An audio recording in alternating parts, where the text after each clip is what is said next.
গল্প বাঁধিব প্রণয়ের বাহুডোরে। লেখায় দীপ্তি অরণ্য। পাত্র হিসেবে সবচেয়ে অপ্রিয় স্যারকে দেখে চোখ মুখ কুঁচকে ফেলল শুভ্রা। যেই স্যারকে সবচাইতে বেশি ভয় পায়, যেই স্যারকে দুচোখে দেখতে পারে না, তার সাথেই কিনা বিয়ের কথা চলছে শুভ্রার ভেবেই রাগে মাথা ফেটে যাচ্ছে। শুভ্রার বাবা তন্ময় সরকারের সাথে যে কাব্য স্যারের বাবার এত বন্ধুত্বপূর্ণ সম্পর্ক রয়েছে তা কাব্য কখনোই জানতই না। কাব্যের মা সুরবন চৌধুরী বললেন, ভাই সাহেব, মেয়ে তো আমাদের ভারী পছন্দ হয়েছে। আমরা চাইছি আজই আমরা আংটি বদল করে নেই, যদি আপনার আপত্তি না থাকে। কি যে বলেন আপা, আমার কোন আপত্তি? মামরা মেয়েটি আমার আপনার ঘরে গেলে যে ভারী আদরে থাকবে সেটাই ভালোই বুঝতে পারছি। কাব্যের বাবা সাজ্জাদ চৌধুরী বললেন, শুধু আংটি বদল নয়, এক কাজ করি, ওদের কাবিনটা আজই করে ফেলি। ওর ইন্টারটা কমপ্লিট হলে আমরা না হয় ওকে উঠিয়ে নিয়ে যাব। আলহামদুলিল্লাহ, সেইটা হলেই ভালো হয়, শুভ কাজে দেরি করতে নেই। আমার মেয়েটা ভাগ্য করে জন্মিয়েছে, তাই তো আপনাদের মতো এত ভালো পরিবার পেয়েছে।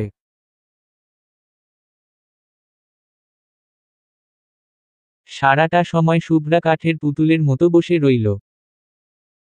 এই পৃথিবীতে তারা যে বাবা ছাড়া কেউ নেই। বাবা মায়ের প্রণয়ের সম্পর্কে জড়িয়ে বিয়ে করার ফলে তাদের দুই পরিবারের কেউই মেনে নেয়নি, তাদের ত্যায্য করেছে। মা মারা যাওয়ার পর থেকে বাবা বড় করেছেন আদর দিয়ে, স্নেহ, যত্ন, ভালোবাসা, মমতা দিয়ে, এখন বাবার খুশিতে বিয়েতে রাজি হয়েছে। তন্ময় সরকার একটা ড্রাইভার পাঠায় কাজী নিয়ে আসতে। বেশ কিছুক্ষণ পর কাজী সাহেব চলে আসেন। সব নিয়মকানুন মেনে পবিত্র কালেমা পড়ে আবদ্ধ হয় পবিত্র এক সম্পর্কে। দু পরিবার বেজায় খুশি। শুধু খুশি না শুভ্রা, কারণ কাব্য স্যারকে তার একটুও পছন্দ না। কি করে সে সারা জীবন এমন মানুষটার সাথে, সেইটা নিয়ে ভাবছে। কাব্যকে দেখে শুভ্রার প্রচণ্ড রাগ লাগছে, কারণ কাব্য সেই যে মাথা নিচু করে বসে আছে, তো আছেই, নড়ছেও না, সরছেও না। শুভ্রার এইখানে কোন কাজ নেই, তাই সে তার রুমে গিয়ে খোলা জানালা দিয়ে তাকিয়ে আছে আকাশে জ্বলজ্বল করা নক্ষত্রদের দিকে। আজ থেকে তার পরিচয় বদলে গেল, সে শুধু বাবার মেয়ে না, সে এখন একজনের স্ত্রী। তবে সেই মানুষটাকে কি সে ভালোবাসতে পারবে? এই প্রশ্নটা বারবার তার মনেও কি দিচ্ছে। কলেজের গেটটা পেরিয়ে যেই না শুভ্রা ক্যাম্পাসে পা দিল, ঠিক সেই সময় শুভ্রার ফ্রেন্ড অনিক, ফারাবি আর রিমি ওর সামনে এসে দাঁড়ালো। হুট করে চলার পথে মানুষ সামনে এসে পড়াতে শুভ্রা খানিকটা হকচকিয়ে গেল। সামনে ওর বন্ধুদের দেখে স্বস্তি পেল।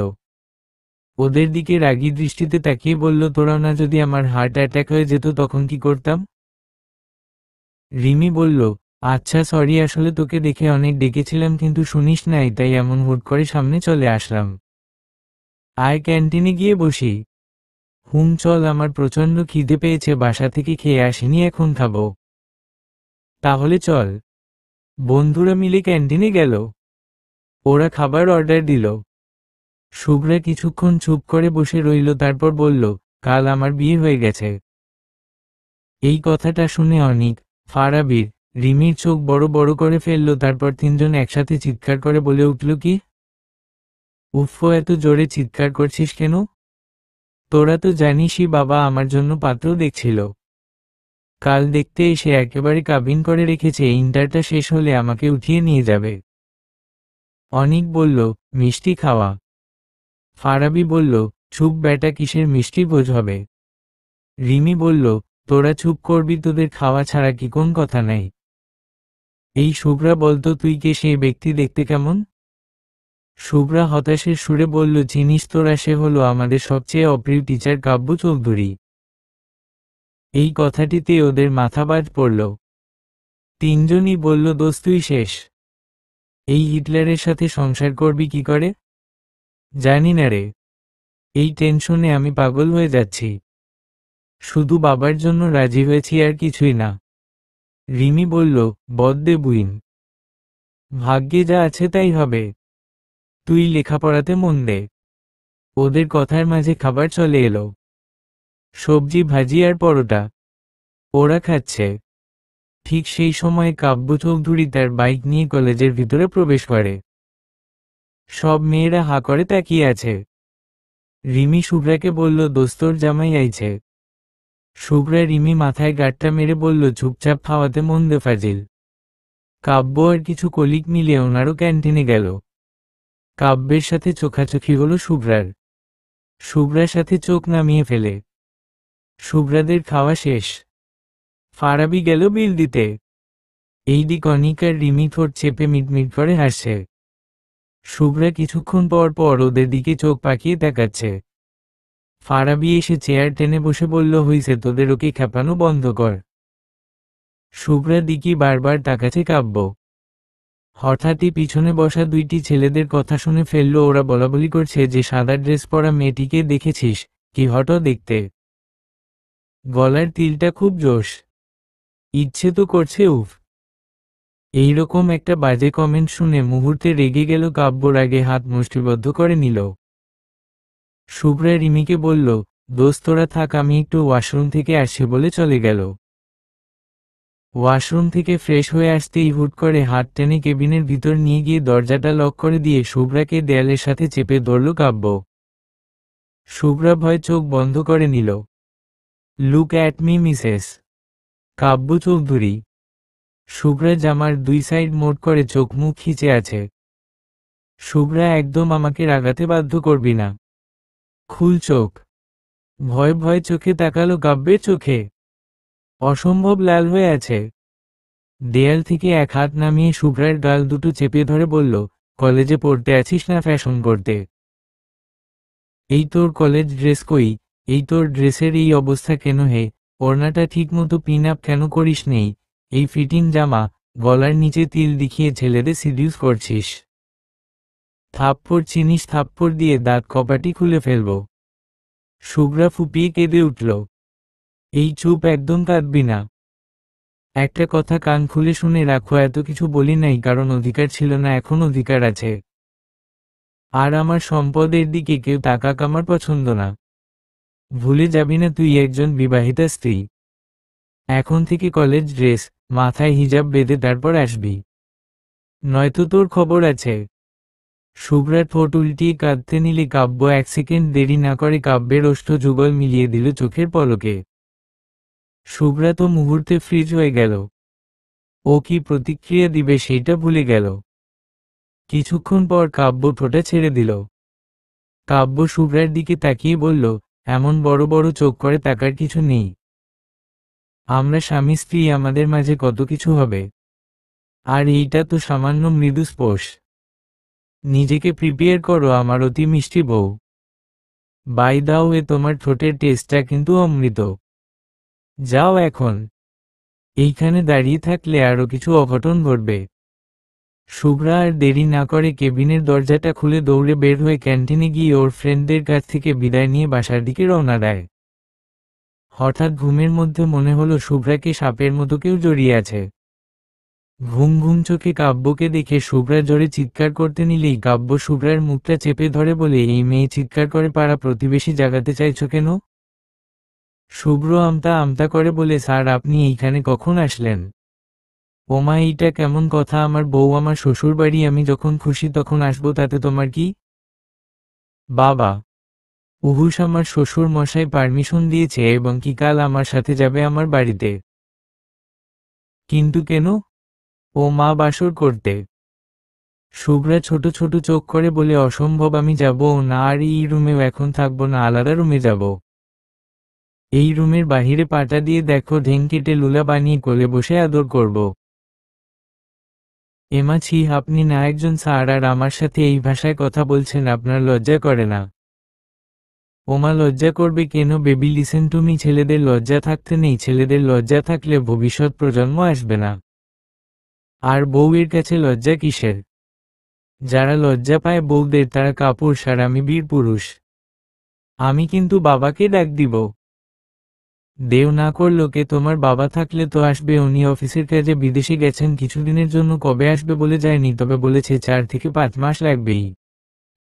যাওয়ার আগে তোমাকে আমার দায়িত্ব রেখে গেছে। এখন এত রাতে বেশি কথা না বলে ঘুমিয়ে পড়ো। শুভ্রা বালিশে মাথা রাখতেই কাব্য টেনে শুভ্রার কোমর জড়িয়ে ধরল। মুহূর্তে শুভ্রার শরীর কাটা দিয়ে উঠল। আপনি আমাকে জড়িয়ে না ধরে কাইন্ডলি কোলবালিশটা জড়িয়ে ধরুন। তুমিই আমার কোলবালিশ। এখন আর একটি কথা বললে তোমাকে বিলাইয়ের ছাউয়ের মতো ঘাড়ে ধরে জানালা দিয়ে টুক করে ফেলে দিব। চুপচাপ চোখ বন্ধ করে ঘুমাও। বেচারি শুভ্রা কি আর করবে, অস্বস্তি নিয়েই চোখ বন্ধ করে রইল। সকালে ঘুমের মধ্যে সুরসুরি লাগার কারণে ঘুম ভেঙে যায় শুভ্রার। শুভ্রা দেখল কাব্য শুভ্রার গলাতে মুখ গুজে শুয়ে আছে। শুভ্রা কাঁপা কাঁপা গলাতে বলল, এই যে শুনুন না, সকাল হয়ে গেছে, উঠুন, কলেজে যেতে হবে তো। শুভ্রার ডাকে পিট পিট করে চোখ খুলল কাব্য। চোখ খুলে বলল, হুম, আজ তোমার কলেজে যাওয়ার দরকার নেই, বাসায় ড্রপ করে দিব, বাসায় থাকবে। মা বাবা খুব এক্সাইটেড তুমি বাসায় যাবে বলে। আজকে ওদের সাথে সময় কাটাবে। ওকে তাহলে উঠুন, আমি ফ্রেশ হব। তুমি উঠো, আমাকে উঠাছ কেন? আপনিই তো আমাকে। হুম, আমি তোমাকে কি বেবি? কিছু না, ছাড়ুন। ছাড়বো, তবে আমার একটা কাজ আছে, কাজটা কমপ্লিট করেই ছাড়বো। কি কাজ? I am sorry Shubhra baby, আমি অনেক চেষ্টা করেও পারিনি নিজেকে আটকাতে। কথাটা বলেই কাব্য এক হাত দিয়ে শুভ্রার মুখ চেপে ধরে মুখটা আস্তে করে শুভ্রার গলাতে যেই তিলটা আছে ওই তিলটাতে প্রথম ঠোঁট চেপে ধরে, তারপর আস্তে ধীরে দাঁত বসিয়ে একটা বাইট দেয়। শুভ্রা চোখ বন্ধ করে দিয়ে উহুম উহুম করল। কাব্য শুভ্রাকে ছেড়ে দিতে শুভ্রা শোয়া থেকে উঠে বসে ঠোঁট উল্টে কান্না করে দিয়ে বলল, আপনি মানুষ না মনস্টার হাজবেন্ড। কাব্য এক টানে শুভ্রাকে তার কোলে এনে ফেলে বলে, আহ বেবি, এখনই এমন করছো, পরে কি করবে? যখন আমি গভীরভাবে ছুঁয়ে দিব তোমাকে তখন তো কেঁদেও পার পাবে না। আমি কিন্তু 1 ইঞ্চিও ছাড় দিব না। সো না কেঁদে নিজেকে প্রিপেয়ার করো মাই সুইট ওয়াইফ। লিভিং রুমে বসে আড্ডায় মেতে উঠেছে শুভ্রা, কাব্যের মা ও বাবা। কথায় কথায় কাব্যের মা জিজ্ঞেস করল, আচ্ছা মা, তোমার কি পিঠে পছন্দ আর কি খেতে পছন্দ? আমার তো পাটিসাপটা আর ভাপা পিঠা পছন্দ। আর মাংস আর খিচুড়ি একসাথে মিক্স যে রান্না করে না, ওটা আমার পছন্দ। ঠিক আছে, আজকের দুপুরে এইটাই রান্না করব। কাব্যের বাবা, তুমি যাও তো, অফিসে যাও। আর সন্ধ্যায় ফিরবে, আমরা 3জন মিলে লুডো খেলব। শুভ্রা খুব খুশি হয়ে বলে উঠে গিয়ে। শুভ্রা মা, তুমি অনেকক্ষণ হয়েছে এসেছো, যাও রুমে গিয়ে রেস্ট করো। মা, আমি আপনার সাথে রান্নাঘরে থাকি। না একদমই না, তুমি রুমে যাবে, রুমে গিয়ে রেস্ট করো। যদি দরকার হয় ডেকে নিব। আচ্ছা ঠিক আছে বলে শুভ্রা রুমে চলে যায়। ফ্রেশ হয়ে ফোনে গেমস খেলতে খেলতে কখন যে সে ঘুমিয়ে যায় বুঝতেই পারেনি। কাব্যের মা রান্নাঘরে কাজ করছেন। চাল ডাল ধুয়ে নিয়ে তারপর মশলাটা মিক্সারে মিক্স করে নিল। সুন্দর করে পেঁয়াজ কুচি করে নিল। সবকিছু ঠিকঠাক করে তারপর চুলায় রান্না বসালো। শুভ্রা ক্লাসে নেই বলে কাব্যের কেমন যেন ফাঁকা ফাঁকা লাগছে। ক্লাসে কেমন যেন উদাস উদাস ভাব। কাব্য অনেক কষ্টে নিজের মনকে ধাতস্থ করে তারপর পড়ানোতে আবার মনোযোগ দিল। পড়াতে পড়াতে 1 ঘন্টা কেটে গেল। বেল বাজাতে কাব্য ক্লাসরুম থেকে বের হয়ে পকেট থেকে ফোন বের করে শুভ্রার নাম্বারে কল করল। হঠাৎ তীব্র রিংটোনের শব্দে ঘুমের ব্যাঘাত ঘটল। চোখ মুখ কুঁচকে ফোনটা বালিশের সাইডে থেকে নিয়ে রিসিভ করে ঘুম ঘুম কণ্ঠে বলল, কে? আমি তোমার জামাই। কি করো? ঘুমাছিলাম। বাহ ম্যাডাম, তাহলে ঘুমাছিলেন। আমি কি ঘুমের ব্যাঘাত ঘটলাম? সরি মিসেস কাব্য চৌধুরী, আমার ভুল হয়ে গেছে, মাফ করে দিবেন। শুভ্রা ঘুমে ঘুমে বলে, হুম হুম। ঠিক আছে ম্যাডাম, আপনি ঘুমান, আমি যাই। আর শুনুন, দুপুরে ঠিকমতো লাঞ্চ করে নিবেন। বলেই ফোনটা কেটে দিল, অথচ শুভ্রা শুনলই না। কান থেকে ফোনটা কখন সরে গেল। শুভ্রা আবার গভীর ঘুমের অতলে গব্বরে তলিয়ে গেল। শুভ্রা ঘুম থেকে উঠতে উঠতে 1টা বেজে যায়।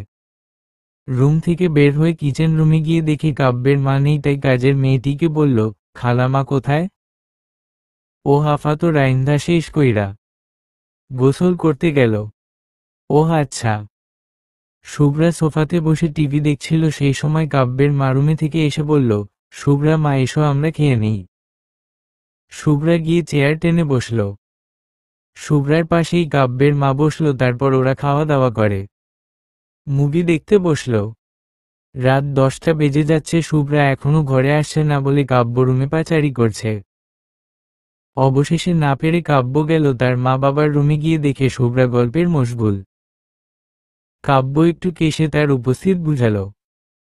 কাব্যের কাশি শুনে সবাই দরজার দিকে তাকালো, তাকিয়ে দেখল কাব্য দাঁড়িয়ে আছে।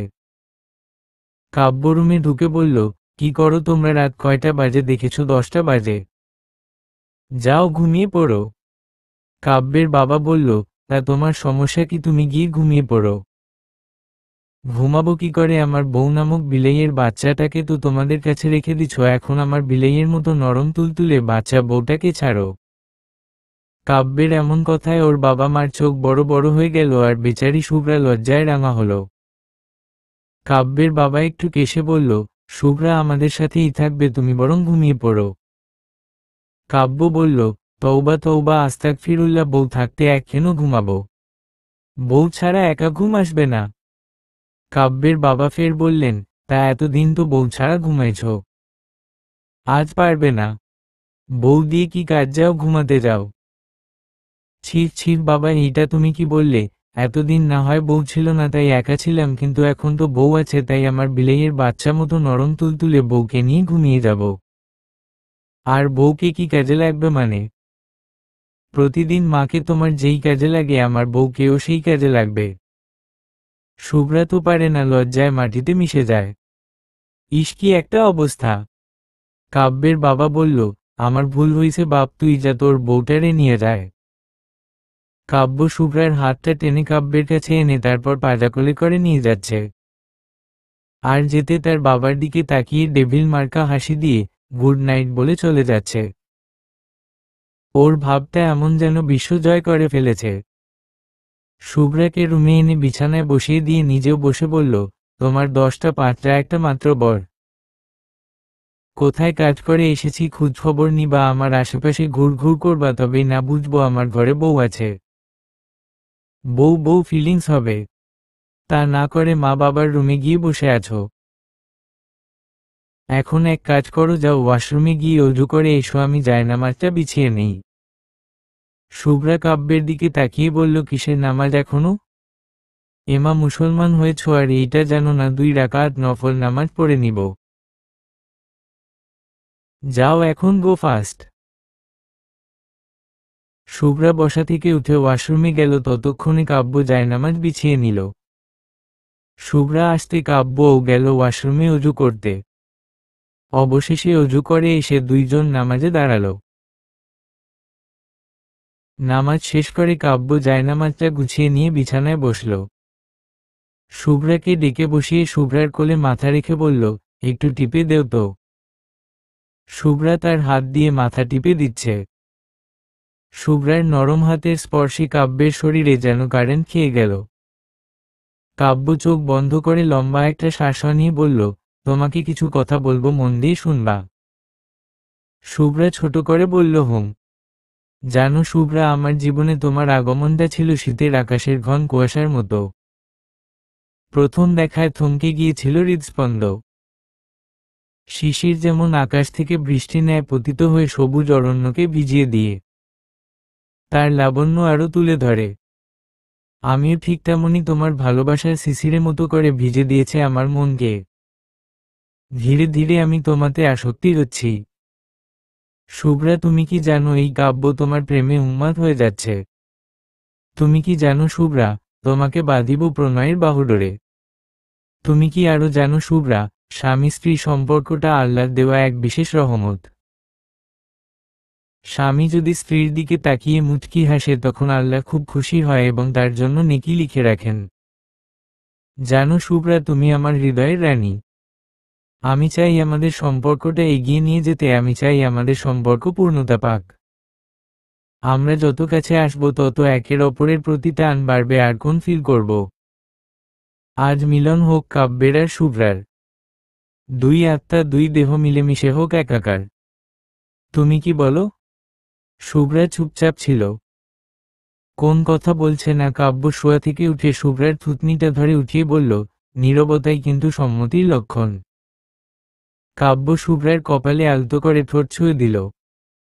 তারপর পকেটে থেকে একটা আংটি বের করে শুভ্রার আঙুলে পরিয়ে দিয়ে হাতে ছোট করে চুমু দিয়ে তারপর শুভ্রাকে শুইয়ে দিয়ে শুভ্রার শরীর থেকে ওড়নাটা ফেলে দিল।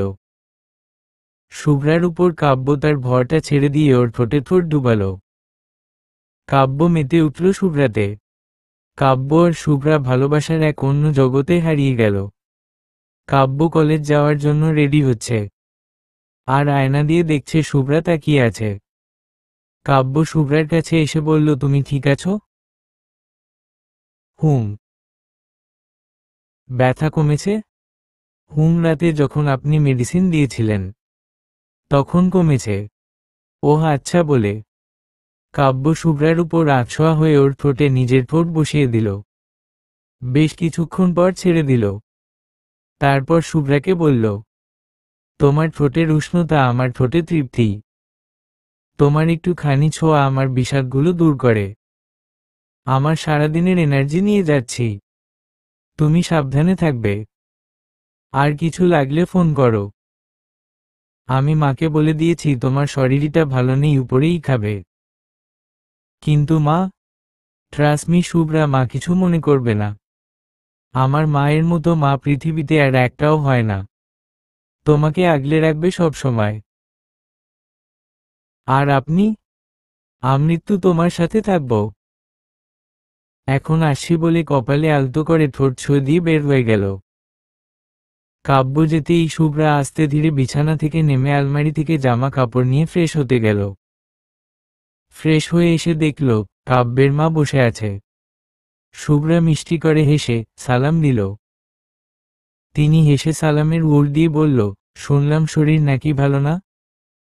ওই আর কি। আচ্ছা বস, আমি খাইয়ে দিচ্ছি। কাব্য আমার কাছে মেডিসিন দিয়ে গেছে, বলেছে তোমাকে খাইয়ে মেডিসিন খাইয়ে দিতে। আর বলেছে খাওয়া শেষ হয়ে গেলে একটা ঘুম দিতে।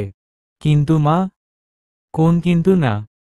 তুমি আমার ছেলের বউ না আমার মেয়ে। আমার মেয়ে আমার বাড়িতে রাজরানী হয়ে থাকবে। তোমাকে কাজের জন্য আনিনি, কাজের মানুষ আছে এইখানে। তুমি রেস্ট করো, কোন কথা শুনবো না। নেও এখন হা করো। শুভ্রা হা করতে তিনি শুভ্রাকে খাইয়ে দিচ্ছে। খাওয়ানো শেষ হতে তিনি মেডিসিন দিয়ে তারপর শুভ্রাকে শুইয়ে দিয়ে শুভ্রার মাথায় হাত বুলিয়ে ঘুম পাড়িয়ে দিচ্ছে।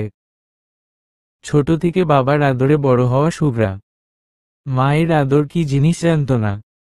এখন মন ভরে আদর নিচ্ছে।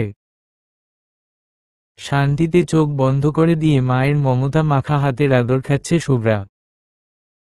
একটা সময় ঘুমিয়ে গেল। শুভ্রা ঘুমিয়ে যেতে তিনি শুভ্রার গায়ের কম্বলটা টেনে দিয়ে রুম থেকে বের হয়ে গেছে। উনি রুম থেকে বের হতেই কাব্য তার মাকে ফোন দিয়ে বলল, মাও খেয়েছে? হুম, খাইয়ে মেডিসিন খাইয়ে দিয়ে ঘুম পাড়িয়ে দিয়েছি। তুই কোথায়, কলেজে পৌঁছিয়েছিস? না, আর একটু বাকি। মা তুমি ওর খেয়াল রেখো, আমি তাড়াতাড়ি চলে আসব। সমস্যা নেই, রাখবো। সাবধানে থাকিস বলে তিনি ফোনটা কেটে দিয়ে রান্নাঘরে চলে গেলেন দুপুরের রান্না বসাতে। কলেজে পৌঁছাতেই কাব্য তার কেবিনে গিয়ে বসতে পিয়নকে ডেকে বলল ওর রুমে কফি পাঠিয়ে দিতে। পিয়ন কফিটা কেবিনে দিয়ে গেল। বেশ কিছুক্ষণ পর ওর বন্ধু সাকিব আসলো ওর কেবিনে। তারপর চেয়ার টেনে বসে বলল, কি করে, কি অবস্থা? এই তো ভালো। বিবাহিত জীবন কেমন কাটছে? আলহামদুলিল্লাহ, ভালো, সম্পর্ক গভীরে পৌঁছিয়েছে। তুই জানিস তুই কি করছিস? তুই ওকে সবটা বলেছিস? না, তুই আগুন নিয়ে খেলছিস কাব্য। ওকে সত্যিটা জানিয়ে দে। দিব সময় হলে। সামনে জানিস তো কি? হুম, মনে আছি। তো সাবধানে থাকবি। তুইও সাবধানে থাকবি। সকিব চলে গেল। কাব্য কাজ করছে, বেল পড়তে কাব্য ক্লাসে গেল। তারপর সে পড়া বুঝিয়ে দিচ্ছে। পড়াতে পড়াতে 1 ঘন্টা হয়ে গেল। ওর ক্লাস শেষ করে ছুটি নিয়ে বাড়ির দিকে রওনা দিল। কাব্য বাসায় এসে ফ্রেশে হয়ে শুভ্রার পাশে শুয়ে পড়ে আকস্মিক ঠান্ডা হাত পড়াতে শুভ্রা কেঁপে উঠে। ঘুমের রেশ ভরা চোখে পাশে তাকিয়ে দেখে কাব্য শুয়ে আছে। কাব্য আরো আটসাট্ট বেঁধে শুভ্রাকে পেঁচিয়ে ধরে শুভ্রা আরো কেঁপে উঠে। কাব্য শুভ্রার নাকে নাক ঘষে বলল, এমন কাঁপছ কেন? আপনার শরীর প্রচণ্ড ঠান্ডা, তাই ঠান্ডায় কেঁপে উঠছি। কাব্য হেসে বলল, বেশ তো আমার ঠান্ডা শরীরটাকে তুমি তোমার শরীরের উষ্ণতায় উষ্ণ আর্দ্র করে দেও। ছি, আপনি এই জন্য কলেজ থেকে এত তাড়াতাড়ি এসে গেছেন? আপনি মানুষটা তো খুব খারাপ। যান, আমি ঘুমাবো। এত কিসের ঘুম? কোন ঘুম নয়। এখন আমরা প্রেম সাগরের অতল ঢেউয়ে ভেসে যাব। তোমরা কোন মানেই শুনবো না বলে এক ঝটকায় কাব্য শুভ্রার উপরে উঠে শুভ্রার জামার কাঁধ নামিয়ে শুভ্রার কাঁধে মুখ গুজল। তারপর কাঁধ থেকে মুখটা উঠিয়ে শুভ্রার হাত দুটো বিছানার সাথে চেপে ধরে হাতের আঙুলে ভাঁজে নিজের আঙুল মিলিয়ে দিয়ে ঠোঁটের সাথে ঠোঁট মিলিয়ে দিল। কালকের কাব্যের সাথে আজকের কাব্য মিলাতে পারছে না, আজকে কাব্য ভারী উন্মাদ হয়ে যাচ্ছে। আর শুভ্রা কাব্যের এই উন্মাদনা সহ্য করে নিচ্ছে। ক্লান্ত ব্যথাতুর শরীরটা নিয়ে কাব্যের বুকে মাথা দিয়ে ঘুমাচ্ছে শুভ্রা। কাব্য এক হাত দিয়ে শুভ্রাকে আগলে রেখেছে। হঠাৎ ঘরের দরজায় লক পড়ল। বিরক্তিতে চোখ মুখ কুঁচকে ফেলল কাব্য। ফ্লোরে পড়ে থাকা শার্টটা পরে নিয়ে দরজা খুলে দিয়ে দেখল তার মা। কাব্য তার মাকে দেখে বলল, মা কিছু বলবে? খাবি তোরা? দুপুর তো হয়েছে। শুভ্রা কোথায়? মাও ঘুমাচ্ছে। আমিও ঘুমাবো, তুমি খেয়ে নেও। সে কি, শুভ্রার কি খুব শরীর খারাপ? না মা, ঠিক হয়ে যাবে। তুমি খেয়ে নেও। ঠিক আছে, আমি খেয়ে নিচ্ছি, আর টেবিলে সব খাবার ঢাকা দিয়ে থাকবে। গরম করে খেয়ে নিবি। ঠিক আছে মা। উনি চলে গেলেন। চলে যাওয়ার পর কাব্য রুমে ঢুকে দরজাটা লাগিয়ে দিয়ে শুভ্রার পাশে গিয়ে শুভ্রাকে জড়িয়ে ধরে ঘুমিয়ে গেল। সন্ধ্যার একটু আগে শুভ্রা উঠল। শুভ্রা উঠে দেখে কাব্য ল্যাপটপ নিয়ে সোফায় বসে কাজ করছে। শুভ্রাকে উঠে বসতে দেখে কাব্য সোফা থেকে উঠে বিছানায় গিয়ে বসে শুভ্রার পাশে গিয়ে বসে বলল, গুড ইভিনিং ম্যাডাম। শুভ্রা চোখ বড় বড় করে বলল, কি ইভিনিং? হাই আল্লাহ, সন্ধ্যা হয়ে গেছে। আর আপনি আমাকে ডাকলেন না? রিল্যাক্স শুভ্রা, সন্ধ্যা হয়েছে দেখে কি হয়েছে? তুমি ঘুমাছিলে তাই ডাকিনি। এইবার যাও, ফ্রেশ হয়ে নেও, তারপর খাওয়া দাওয়া করবে। আপনি খেয়েছেন? আমি খেয়ে কাজ করছিলাম, তুমি ঘুমাছিলে বলে আর ডাকিনি। আলমারি থেকে এক সেট কাপড় বের করে দিয়ে বলল, এই নেও, ফ্রেশ হয়ে নেও, আর শোনো, গ্লিজার আছে, অন করে নিবে। একদম ঠান্ডা পানি দিয়ে গোসল করবে না, করলে তোমার খবর আছে। না না, আমি গ্লিজার অন করে গোসল করব। ঠিক আছে। শুভ্রা বিছানা থেকে নিচে নামতে নিলে কাব্য এসে পাজা কোলে নিয়ে তারপর ওয়াশরুমের ভিতর নিয়ে গিয়ে ফ্লোরে দাঁড় করিয়ে দেয়। শুভ্রা বাংলা প্যাঁচার মতো মুখটা করে বলল, কোলে নিলেন কেন? আমি তো হেঁটেই আসতে পারতাম।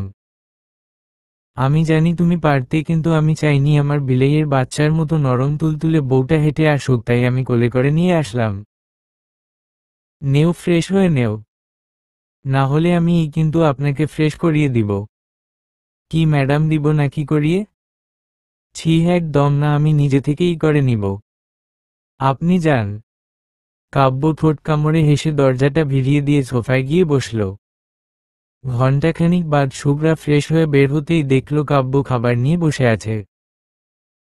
শুভ্রা ভেজা জামা কাপড়গুলো বেকনিতে মেলে দিয়ে এসে বিছানায় বসতেই কাব্য শুভ্রার সামনে খাবার ধরল। শুভ্রা সুন্দর করে একের পর এক খাবার খেয়ে নিল। শুভ্রার খাবার শেষ হতেই কাব্য শুভ্রাকে নাপা এক্সট্রা খাইয়ে দিল।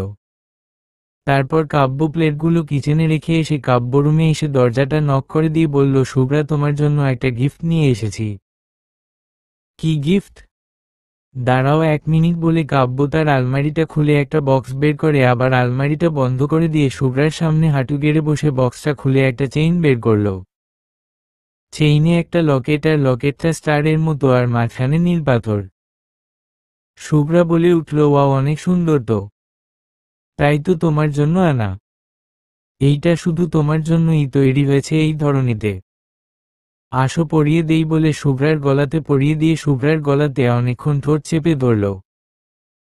তারপর ছেড়ে দিয়ে বলল, এইটা কখনো খুলবে না, মনে থাকবে? থাকবে। ভেরি গুড, এখন পড়তে বসো। বেশ কিছুদিন ধরে শুভ্রা খেয়াল করছে কাব্যের মধ্যে অনেকটা চেঞ্জ এসেছে। হুট করেই স্বাস্থ্য বেড়ে যাওয়া, চোখ দুটো অদ্ভুত হয়ে যাওয়া, আর রাতে ঘুম থেকে উঠে কোথাও চলে যাওয়া, এইসব শুভ্রাকে ভাবিয়ে তুলেছে। শুভ্রা পড়ার টেবিলে বসে বসে এসব ভাবছিল। ঠিক সেই সময়ে কাব্য এসে শুভ্রার মাথায় টোকা দিল। শুভ্রা হকচকিয়ে পিছন ফিরে তাকালো, তাকিয়ে দেখল কাব্য এক ভ্রু উঁচিয়ে সন্দিহান চোখে তাকিয়ে আছে শুভ্রার দিকে। শুভ্রা একটু হেসে বলল, আপনি কখন আসলেন? আমি এসেছি অনেকক্ষণ হলো, কিন্তু তার আগে তুমি বলো, কি এত ভাবছিলে? তেমন কিছু না, ওই আর কি, বাবার কথা মনে পড়ছিল। অনেক দিন তো হলো, বাবা বিদেশ গেছেন, এখনো আসছে না। তেমন ফোনও তো করে না। আগে কত ফোন করত। আরে বোকা, বাবা তো একটা কাজে গিয়েছে, আর তো তোমার আমার মতো একটা কেয়ারিং জামাই ছিল না, এখন আছে তাই নিশ্চিন্ত। শুভ্রা ঠোঁট বাঁকিয়ে বলল, ঢং ঢং এর কি আছে, ঠিকই তো বলেছি। কিছু খাবেন দিব? যদি বলি তোমায় খাবো, দিবে খেতে? আপনার খালি দুষ্টুমি। দুষ্টুমি না করে বলুন তো কি খাবেন? নুডলস করো। ওকে করছি, ফ্রেশ হয়ে নিন। কাব্য চলে গেল ফ্রেশ হতে। আর শুভ্রা গেল রান্নাঘরে। শুভ্রা নুডলসের জন্য পানি বসিয়ে দিয়ে 2 প্যাকেট নুডলস উপর থেকে নিয়ে নুডলসের প্যাকেট ছিঁড়ে পানিতে ছেড়ে দিল। তারপর পেঁয়াজ কুচি, মরিচ কুচি করে নিল। ফ্রিজ থেকে ডিম নিয়ে নিল। নুডলস সিদ্ধ হলে ঠান্ডা পানি দিয়ে ভালো করে ঠান্ডা করে নিল। একটা ফ্রাই প্যানে তেল বসিয়ে দিয়ে এক এক করে সব উপকরণ দিয়ে নাড়তে শুরু করল। নুডলস হয়ে গেলে 2টো বাটিতে নুডলস নিয়ে রুমে নিয়ে গিয়ে দেখে কাব্য বসে আছে বিছানার উপর। কাব্য নুডলসের একটা বাটি এগিয়ে দিয়ে বলল, নিন, খেয়ে নিন। কাব্য নুডলসের বাটিটা নিয়ে খেতে শুরু করল। শুভ্রাও পাশে বসে খাচ্ছে। শুভ্রা খেতে খেতে বলল, বাসায় একা একা ভালো লাগে না। মা বাবা কবে আসবেন? আরো দেরি হবে বলেছে। ওহ। কাব্য আর শুভ্রা নুডলস খাওয়া শেষ করে একসাথে নিচে নেমে কিচেন রুমে গেল। এটো বাটি 2টো রেখে দিয়ে শুভ্রাকে বলল, আজ রাতে কি খাবে, ডিনারে কি খাবে? কিছু একটা হলেই হলো। বেশ, তাহলে বিরিয়ানি রান্না করি। আমি হেল্প করে দেই। আরে না, তোমার কিছু করতে হবে না, তুমি যাও, গিয়ে পড়তে বসো। আইসিটি আর যেইটা দিয়েছি ওটা কমপ্লিট করো তাড়াতাড়ি। আমি রান্না করে এসে ধরবো তোমাকে। শুভ্রার কাছে সব থেকে বেশি বিরক্তকর সাবজেক্ট। শুভ্রাকে দাঁড়িয়ে থাকতে দেখে কাব্য এক প্রকার জোরেই বলল, গো ফাস্ট। শুভ্রা দৌড়ে রান্নাঘর থেকে চলে রুমে এসে পড়ার টেবিলে বসে পড়ল। আর এইদিকে কাব্য রান্নাঘরে রান্না করছে। ঘণ্টা খানিক পর কাব্যের রান্না শেষ হতেই কাব্য রুমে গিয়ে দেখল শুভ্রা পড়ার টেবিলে বই খোলা রেখে বইয়ের উপর ঘুমাচ্ছে। কাব্য হাসবে নাকি কাঁদবে বুঝতে পারল না, এক দৃষ্টিতে শুভ্রার দিকে তাকিয়ে আছে।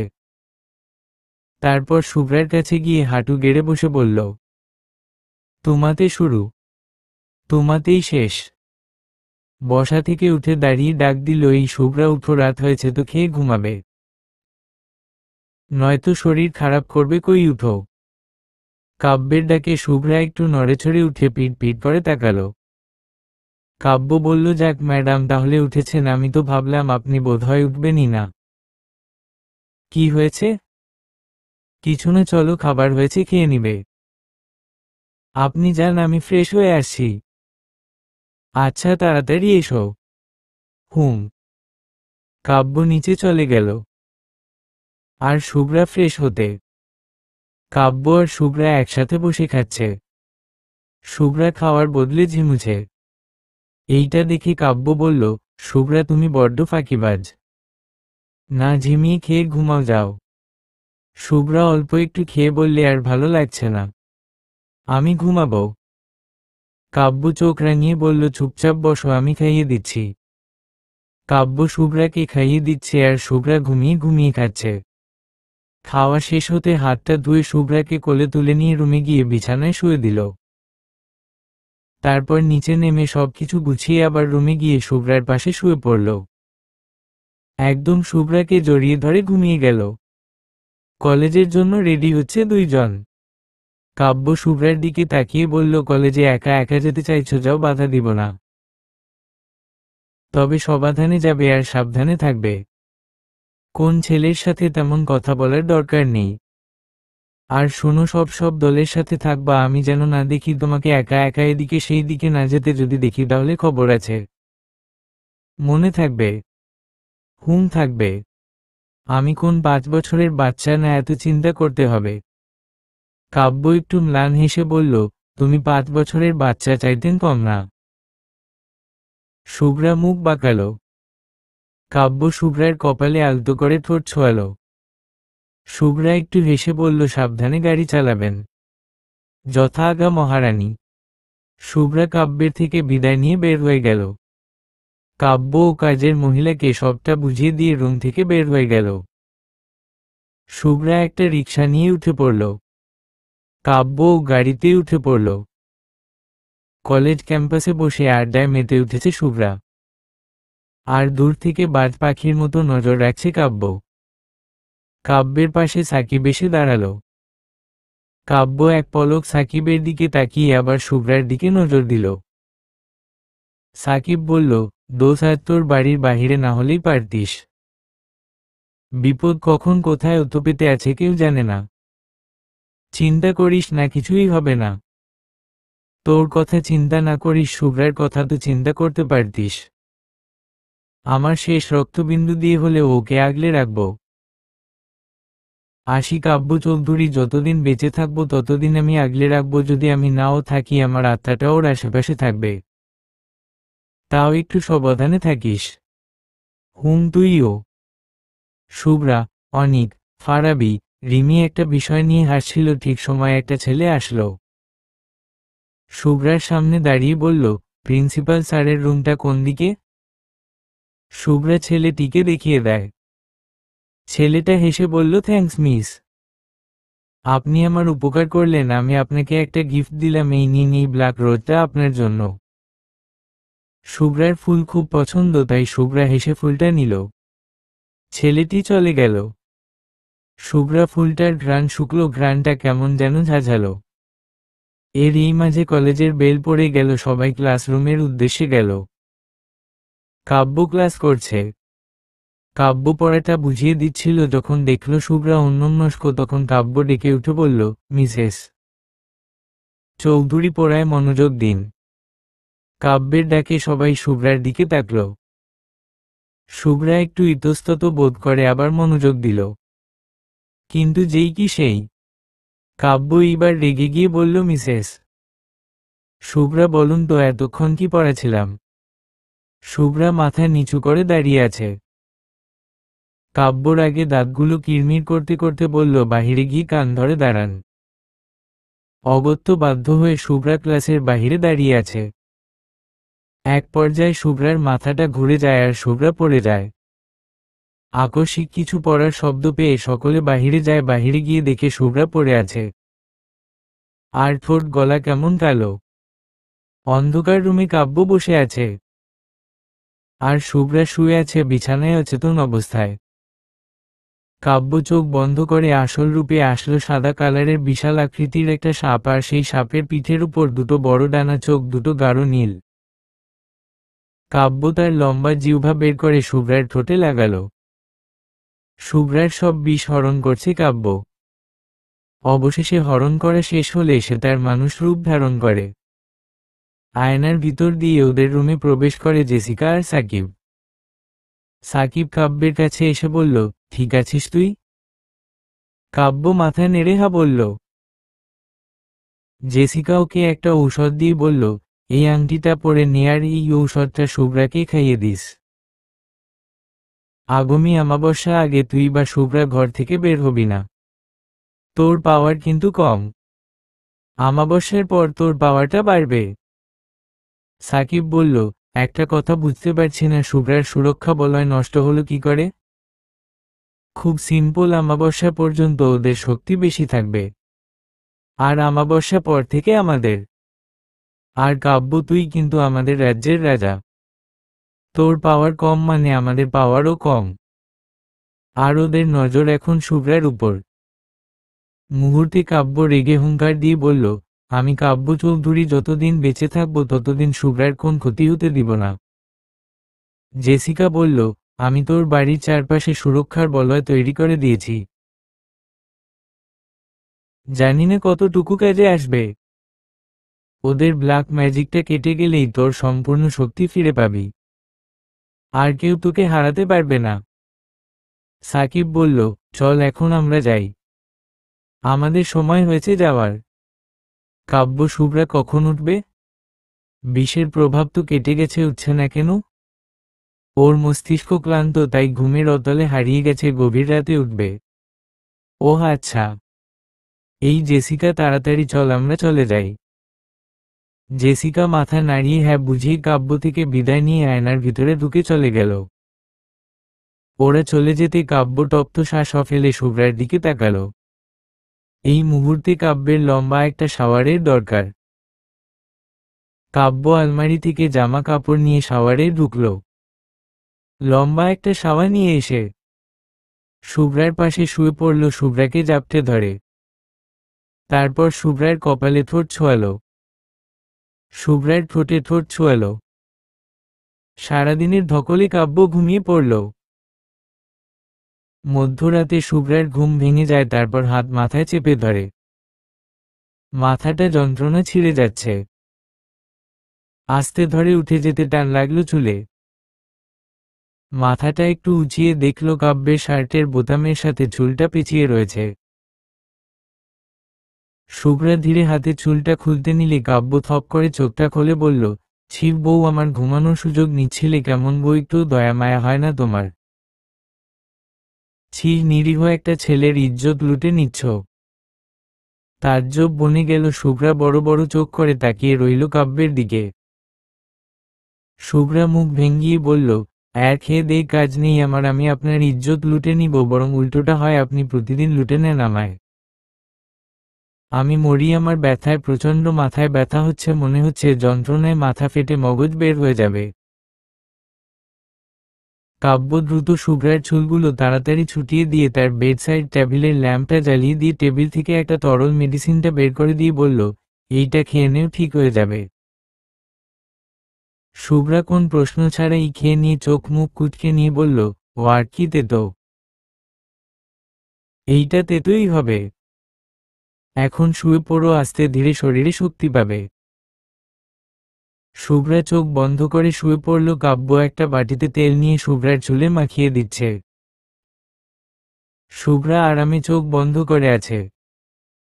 যখন কাব্য বুঝল শুভ্রা ফের ঘুমিয়ে পড়ল, তখন চুলটা বেঁধে দিয়ে তেলের বাটিটা রেখে ড্রিম লাইট জ্বালিয়ে বেডসাইড বাতিটা নিভিয়ে আবার শুয়ে পড়ল। অনেক ঝড়ঝাপটা দিয়ে 2 দিন কেটে গেল। এই 2 দিন কাব্য একটুও শান্তি পায়নি। চোখের সামনে ঘটেছে অনেক অদ্ভুত ঘটনা।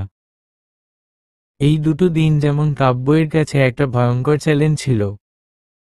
সব থেকে বেশি ভয় পেয়েছিল শুভ্রার জন্য। এই 2 দিন শুভ্রাকে নিয়েছিল। আজ সেই মহেন্দ্র দিন, আজ কাব্য তার সব শক্তি ফিরে পাবে ঠিক রাত 3টা। তারপর সে প্রতিশোধ নিবে। সবচেয়ে নির্দয় প্রতিশোধ। কাব্য যখন এইসব কথা ভাবছিল ঠিক তখনই শুভ্রা গোসল করে বের হয়। ভেজা জামা কাপড় মেলতে বেকুনিতে যেতে নিলে কাব্য বাধা সেধে বলে উঠল, শুভ্রা, তোমায় বেকুনিতে যেতে হবে না। তুমি বরং আমার জন্য একটু খাবার বাড়ো, প্রচুর খিদে পাচ্ছে। কিন্তু ভেজা জামা কাপড়? আমি আছি তো, ভেজা জামা কাপড় মেলে দিব। আপনি? তো কি হইছে, আমার বউয়ের জামা কাপড় আমি মেলবো, তাতে কার বাপের কি?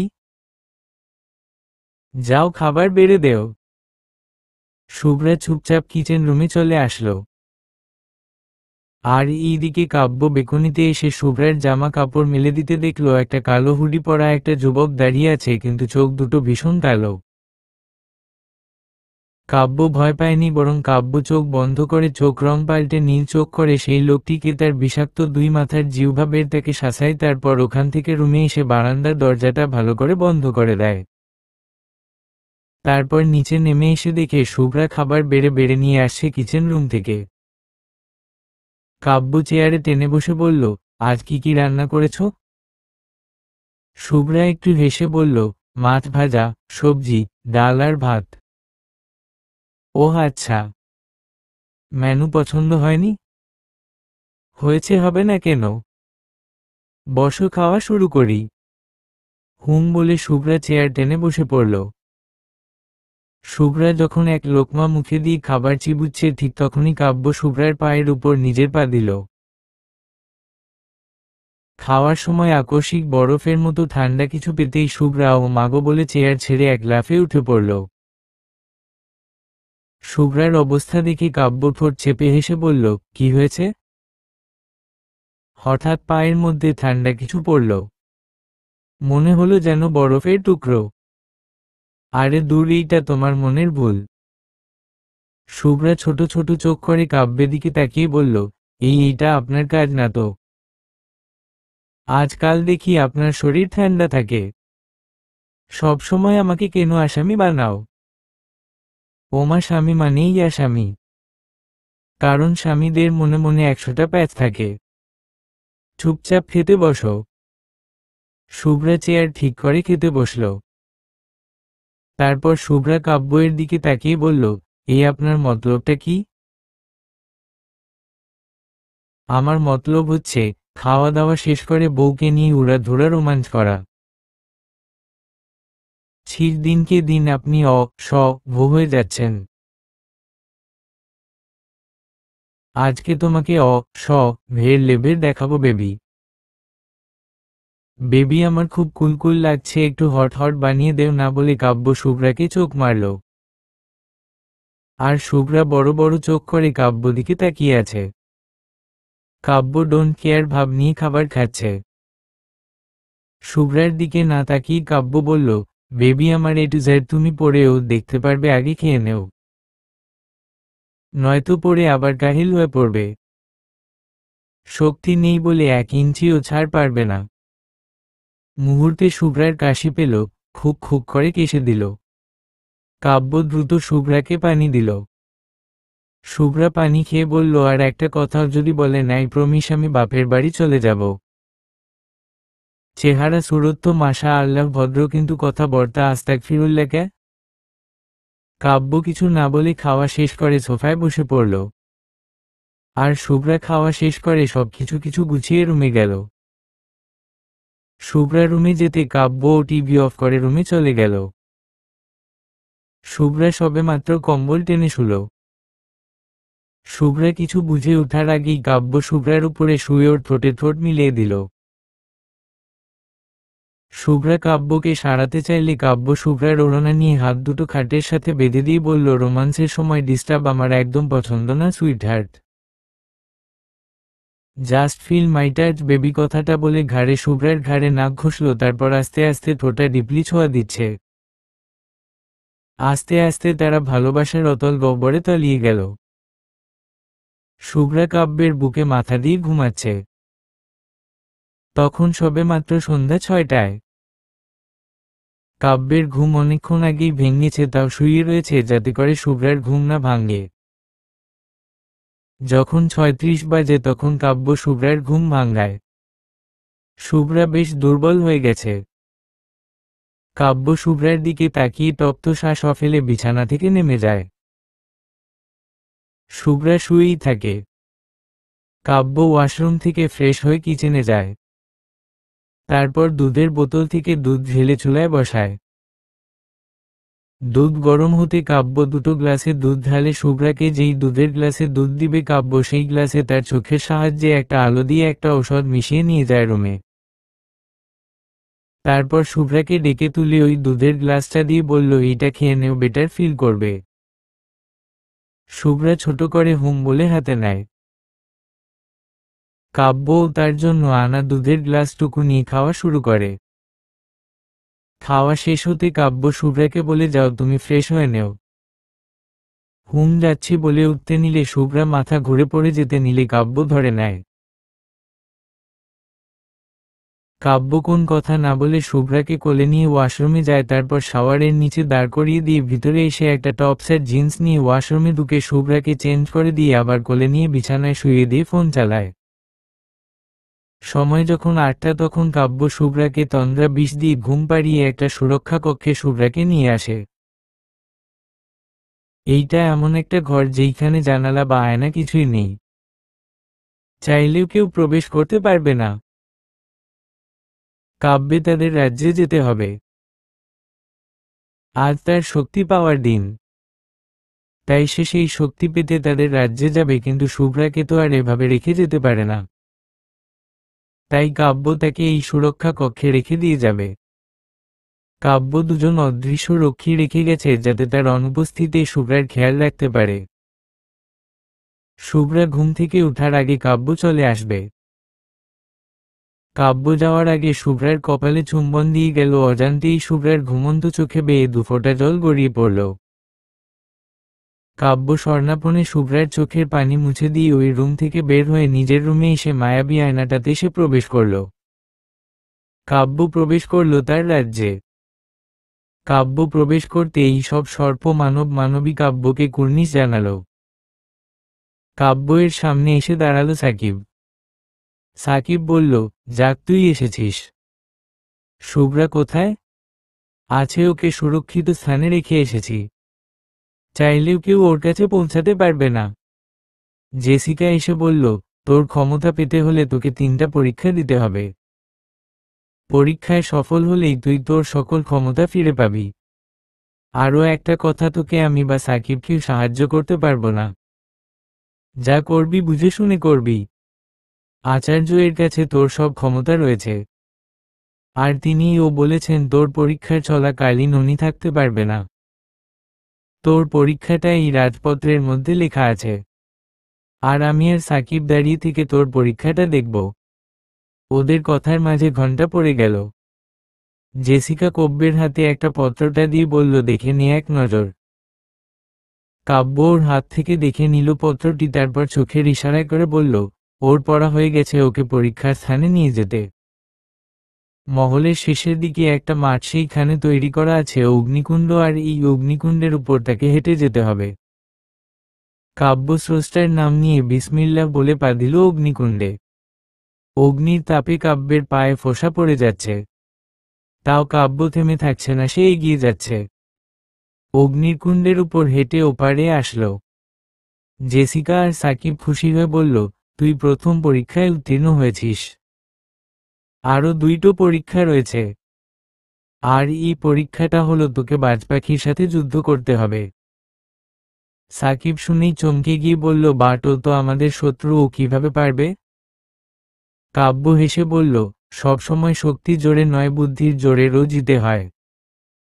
আমি আমার বুদ্ধির জোরে জিতব বলে জেসিকা ইশারা করতে জেসিকা তাকে দ্বিতীয় পরীক্ষার স্থানে নিয়ে গেল। সেইখানে বন্দি আছে বাজপাখি। কাব্য আসতেই একজন রক্ষী খুলে দিল পাখিটিকে।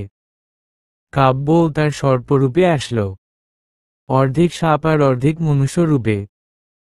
বাজপাখিটি যখন আক্রমণ করতে নিবে, কাব্য ঠিক সেই সময় মুখ দিয়ে অগ্নির গোলা বের করে পাখিটির উপর ছুঁড়ে মারে। আকস্মিক আক্রমণে পাখিটি কিছু বুঝতে না পারে অগ্নি এসে লেগে পাখিটির গায়ে লাগে, আর পাখিটি সেইখানেই মারা যায় অগ্নিতে ঝলসে।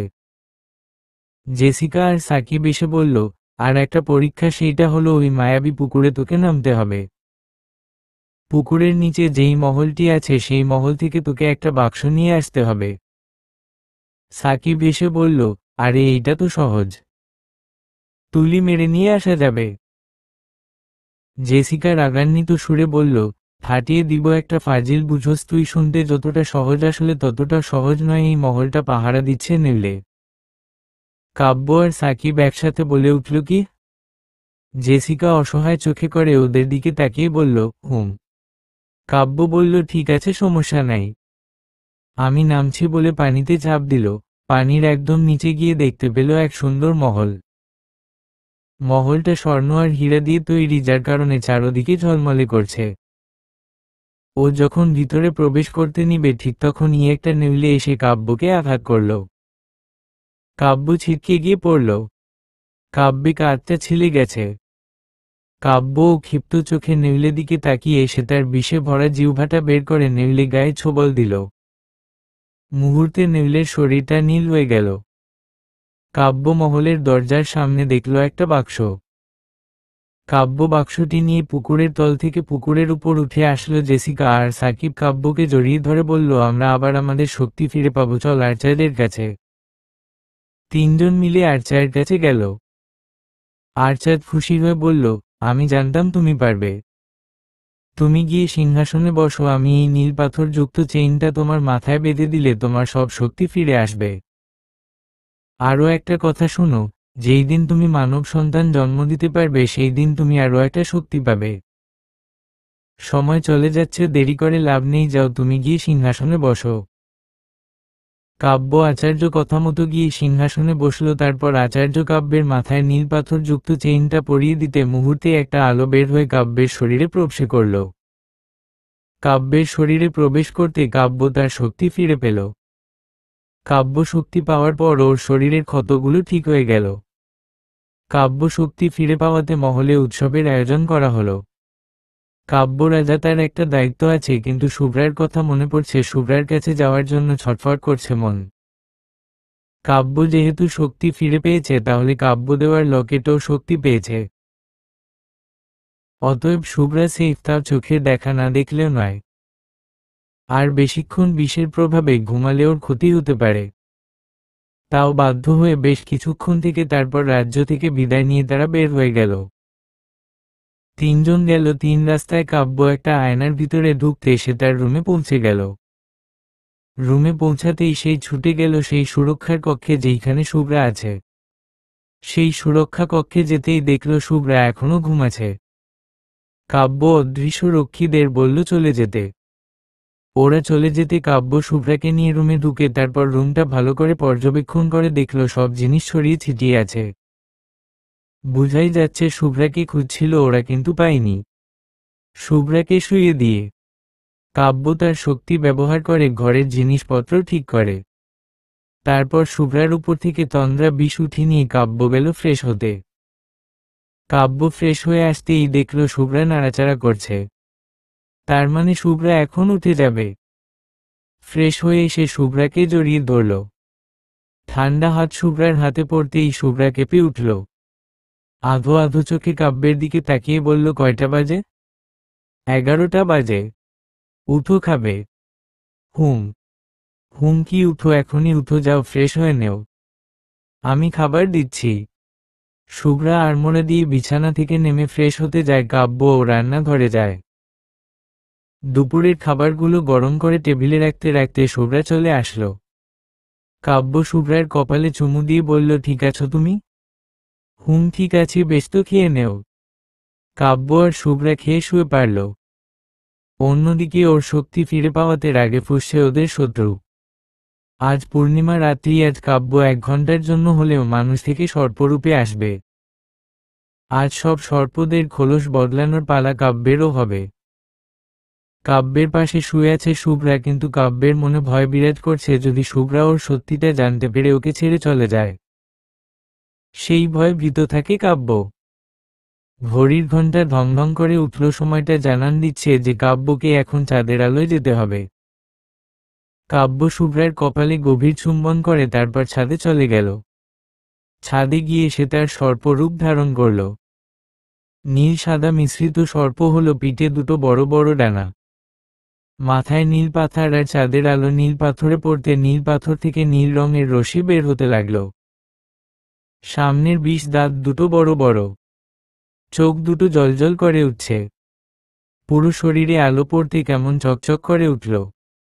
কাব্য তার ডানার সাহায্যে শূন্যে উঠে গেল। আস্তে আস্তে কাব্যের শরীরের ব্যথা অনুভব হতে লাগল। মোক্ষম সময় এসে গেছে। শূন্যে থেকে নিচে নেমে কাব্য ছাদের ফ্লোরে গড়াগড়ি খেতে লাগলো। আস্তে আস্তে তার খোলস বদলাতে শুরু করল। খোলস বদলানোর পর কাব্য তার মানুষ রূপে আসে, কিন্তু পিঠে ডানাটা থেকে যায়। এখন ডানাটার রং পরিবর্তন হওয়ার পালা। ধীরে ধীরে পরিবর্তন হতে শুরু করলো। কাব্যে ডানা নীল রঙের থেকে হতে লাগলো নীল আর সাদা রঙের কম্বিনেশনের একটা ডানা। এই ডানাটার জন্য কাব্যের রূপ যেন আর বেড়ে গেল। দেখতে দেখতে 1 ঘন্টা অতিবাহিত হয়ে গেল।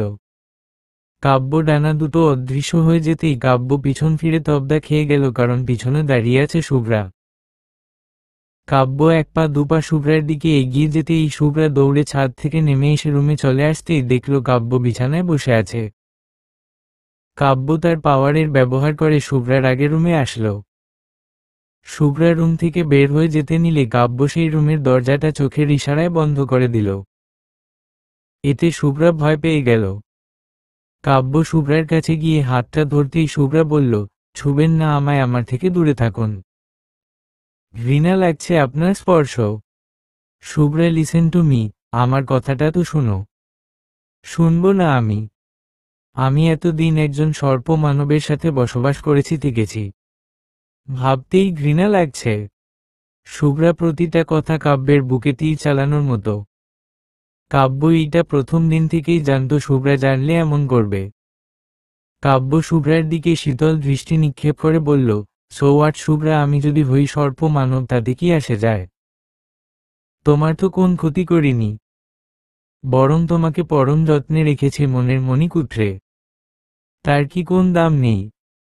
আপনি আমাকে ঠকিয়েছেন, আপনার পরিচয় লুকিয়ে গেছেন তার বেলা। আমি থাকবো না আপনার সাথে, আমি বাপের বাড়ি চলে যাব। আমি আপনাকে ডিভোর্স দিব, শুনেছেন আপনি? শুভ্রার মুখে ডিভোর্সের কথা শুনে কাব্য রেগে গেল। শুভ্রার চুলের মুঠি ধরে বলল, তোর কি মনে হয় এত কাঠখড় পুড়িয়ে তোকে আমি পেয়েছি আর তোকে আমি ছেড়ে দিব? No way. আমি থাকবো না আপনার মতো একটা পশুর সাথে। তুই থাকতে বাধ্য, কারণ তুই আমার বিবাহিতা স্ত্রী। এখন আছি কিন্তু পরে থাকবো না।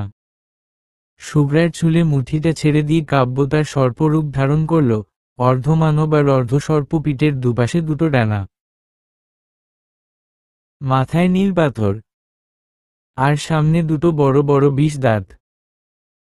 কাব্য শুভ্রাকে তার লেজে পেঁচিয়ে ধরে টেনে তার কাছে নিয়ে এসে বলল, তুই ঘৃণা কর বা ভালোবাসো, তোকে আমার সাথেই থাকতে হবে। তুই যে আমার প্রাণ ভ্রমর। এদিকে শুভ্রা ছটফট করছে ছুটার জন্য। কাব্য শুভ্রাকে শুয়ে দিয়ে নর্মাল রূপ নিয়ে শুভ্রা উপর শুয়ে পড়ল। শুভ্রার আগে ক্ষোভে বলল, নামুন আপনি। আপনার ছোঁয়া আমার জন্য পাপ। মোটেও না, বরং আমার ছোঁয়াগুলো তোমার জন্য পবিত্র, বিকজ তুমি আমার স্ত্রী।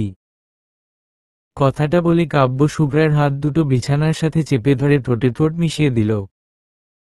শুভ্রা ছুটার জন্য অনেক চেষ্টা করলেও কিন্তু কাব্যের শক্তির কাছে সে একদম পিঁপড়ে। আজ কাব্য অনেকটা বেসামাল হয়ে গেছে। নিজের শরীরের সর্বশক্তি দিয়ে মিলিত হচ্ছে শুভ্রার সাথে। প্রচণ্ড ব্যথায় শুভ্রা চোখ মুখ খিচে আছে। শুভ্রাকে আষ্টেপৃষ্ঠে জড়িয়ে ধরে শুয়ে আছে কাব্য। কিন্তু শুভ্রার চোখে একটুও ঘুম নেই। শরীরে ভাজে ভাজে ক্ষত হয়ে আছে। কাল শুভ্রা দেখেছে কাব্য নামক জানোয়ারের আসল রূপ। শুভ্রা খুব ভয় পাচ্ছে মনে মনে, এখন ভাবছে কিভাবে কি করবে, ভাবতেই মাথাটা চক্কর দিয়ে উঠছে। এরই মধ্যে কাব্য শুভ্রার ঘাড়ে মুখ ঘষছে। শুভ্রা চোখ মুখ খিচে চুপ করে শুয়ে আছে। কাব্য এইবার একটানে শুভ্রাকে ওর দিকে ঘুরিয়ে নাকে নাক ঘষে বলছে, খুব রাগ করেছ? আপনার এই সব আদিক্ষেতা বন্ধ করুন। আপনার ছোঁয়া আমার কাছে বিষের মতো বিষাক্ত লাগছে। আপনার থেকে মুক্তি চাই। কাব্য শুভ্রার কানে ফিসফিসে বলল, এই বিষই তোর আজীবন সহ্য করতে হবে। তোর মুক্তি নেই বুঝলি, বলে শুভ্রার ঠোঁটে পাগলের মতো কিস করে ছেড়ে দিয়ে তারপর উঠে গেল ফ্রেশ হতে। শুভ্রা বসে বসে কাঁদছে। শুভ্রা মনে মনে ভাবল সে পালিয়ে যাবে, থাকবে না কাব্যের কাছে। কাব্য আসতেই শুভ্রা তার ব্যথাতুর শরীরটা নিয়ে ফ্রেশ হতে গেল। ফ্রেশ হয়ে এসে শুয়ে পড়ল। কাব্য শুভ্রার জন্য খাবার নিয়ে এসে দেখে শুভ্রা শুয়ে আছে। কাব্য শুভ্রার কাছে গিয়ে বসে মাথায় হাত বুলিয়ে দিতে শুভ্রা চোখ মেলে তাকাতে দেখে কাব্য বসে আছে। শুভ্রা মুখটা ঘুরিয়ে নিতে কাব্য টপ্ত শ্বাস ফেলে বলল, উঠো, উঠে খেয়ে নেও। ইচ্ছে করছে না? না করলেও খেতে হবে। আমার কি ইচ্ছে অনিচ্ছে বলে কিছু নেই। বিয়ে করেছেন বলে কি কিনে নিয়েছেন? শুভ্রা এইবার বেশি বেশি হচ্ছে। তোমার সবকিছু আমাদের সীমাবদ্ধ। তোমার ইচ্ছে অনিচ্ছে আমি ঠিক করব, তুমি না চুপচাপ খেয়ে নেও। খাবারটা মুখের সামনে ধরতে শুভ্রা মুখটা ঘুরিয়ে নিল। কাব্যের প্রচণ্ড রাগ উঠছে কিন্তু কাব্য নিজেকে সংযত করছে। কিন্তু আর কতক্ষণ রাখতে পারবে তা বুঝতে পারছে না। কাব্য মুখটা চেপে ধরে খাবারটা দিল। শুভ্রা খাবারটা ফেলে দিতে নিলে কাব্য বলল, আল্লাহ কসম শুভ্রা, তুই যদি এখন খাবারটা ফেলে দিস তাহলে আমার সব থেকে ভয়ঙ্কর রূপটা তুই দেখবি না। উইল ডিসাইড তুই কি করবি আর করবি না। শুভ্রা কাব্যের কথা তোয়াক্কা করে মুখ থেকে খাবারটা ফেলে দিল। মুহূর্তে কাব্য রেগে গেল। কাব্য রেগে গিয়ে শুভ্রার চুলে মুঠি ধরে বলল, তোর সমস্যা কি? আপনি আমার সমস্যা। কাব্যের চোখগুলো নীল হয়ে গেল। খুব ভয়ঙ্কর লাগছে। শুভ্রা আবার বলল, ছেড়ে দিন আমায়। আমি কোন মানুষ রূপী জানোয়ারের সাথে থাকব না। আমি মরে গেলেও তোকে ছাড়ব না। আমার আত্মার সাথে মিশে আছিস তুই। কেন ছাড়বেন না? দেহের জন্য। দেহের প্রতি এত লোভ আপনার। চুলে মুঠি ধরে থাকার অবস্থায় কাব্য শুভ্রার গালে ঠাটিয়ে দিল এক থাপ্পড়। অতিরিক্ত রাগে কাব্য তার বিষাক্ত লম্বা জিহ্বা বের করে আয়নাতে ছোবল দিল। মুহূর্তে আয়নাটা ঝনঝন করে ভেঙে গেল। তারপর শুভ্রার দিকে আর একটু ঝুঁকে বলল, যদি দেহের প্রতি লোভ থাকতো তাহলে বিয়ের আগেই তোকে ভোগ করতে পারতাম। তোকে স্ত্রীর মর্যাদা দিয়ে আমার অন্দরমহলে তোকে নিয়ে আসতাম না। যদি দেহের প্রতি লোভ থাকতো তাহলে তো প্রতি রাতে নষ্টাদের কাছে যেতে পারতাম, তোর কাছে ছুটে আসতাম না। আমি কাব্য চৌধুরী, আমার একটা তুলিতে হাজার মেয়ের লাইন লেগে যাব, তা সবকিছু ঊর্ধ্বে আমার তোকেই চাই। প্রয়োজনে পা শিকড় বেঁধে রাখবো। এখন চুপচাপ খাবারটা খেয়ে নে, নয়তো আমার আরো খারাপ রূপের সাক্ষী হবি। হবেনি তো খারাপ জানোয়ার তো। তোমাদের মানুষের থেকেও ভালো। কাব্য শুভ্রাকে জোর করেই খাইয়ে দিচ্ছে।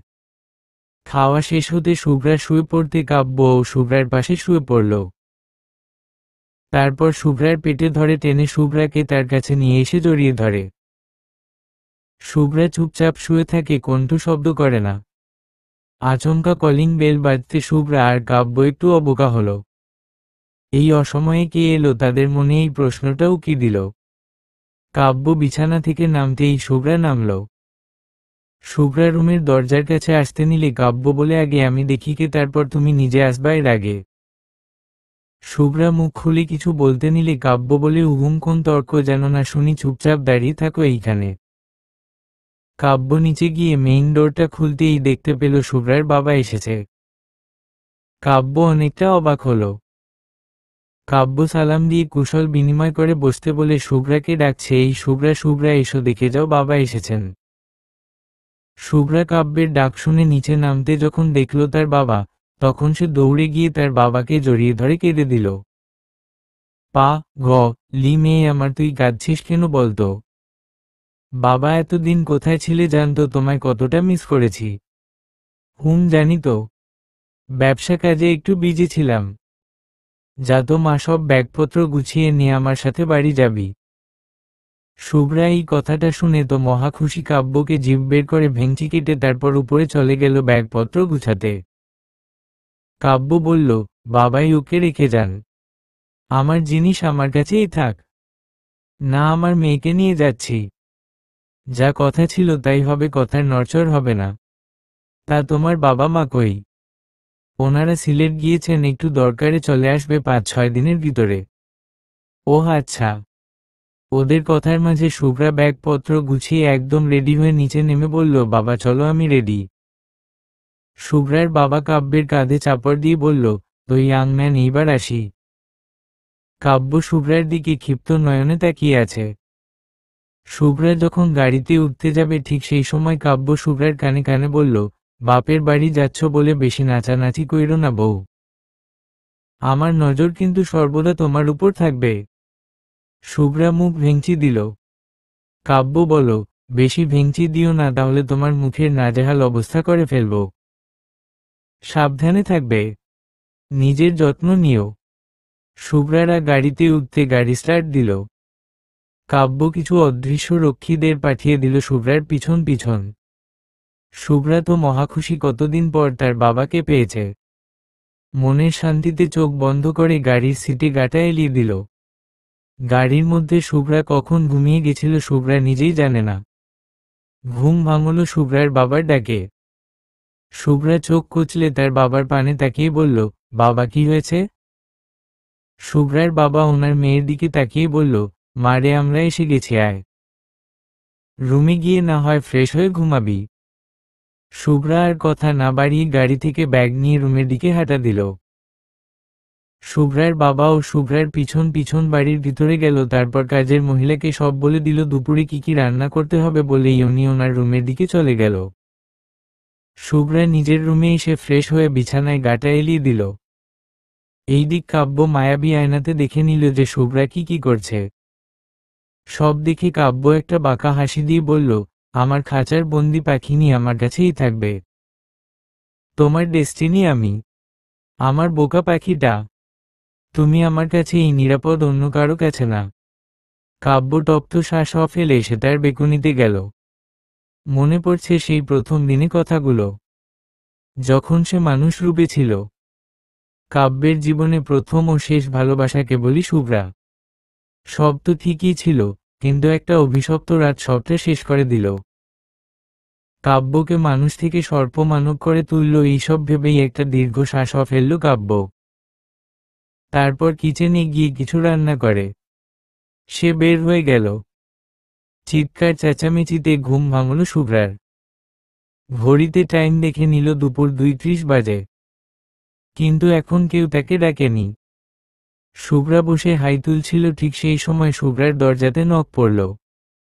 শুভ্রা ভিতর থেকে বলে উঠল, এসো। শুভ্রা এসো বলতে ক্যাচ করে দরজাটা খুলে ভিতরে ঢুকে পড়ল ওর বাবা। শুভ্রা তার বাবাকে দেখে মিষ্টি করে হাসি দেয়। তিনি মেয়ের পাশে এসে বসে মেয়ের মাথায় হাত বুলিয়ে দিতে দিতে বলল, ঘুম হয়েছে আমার মাটার?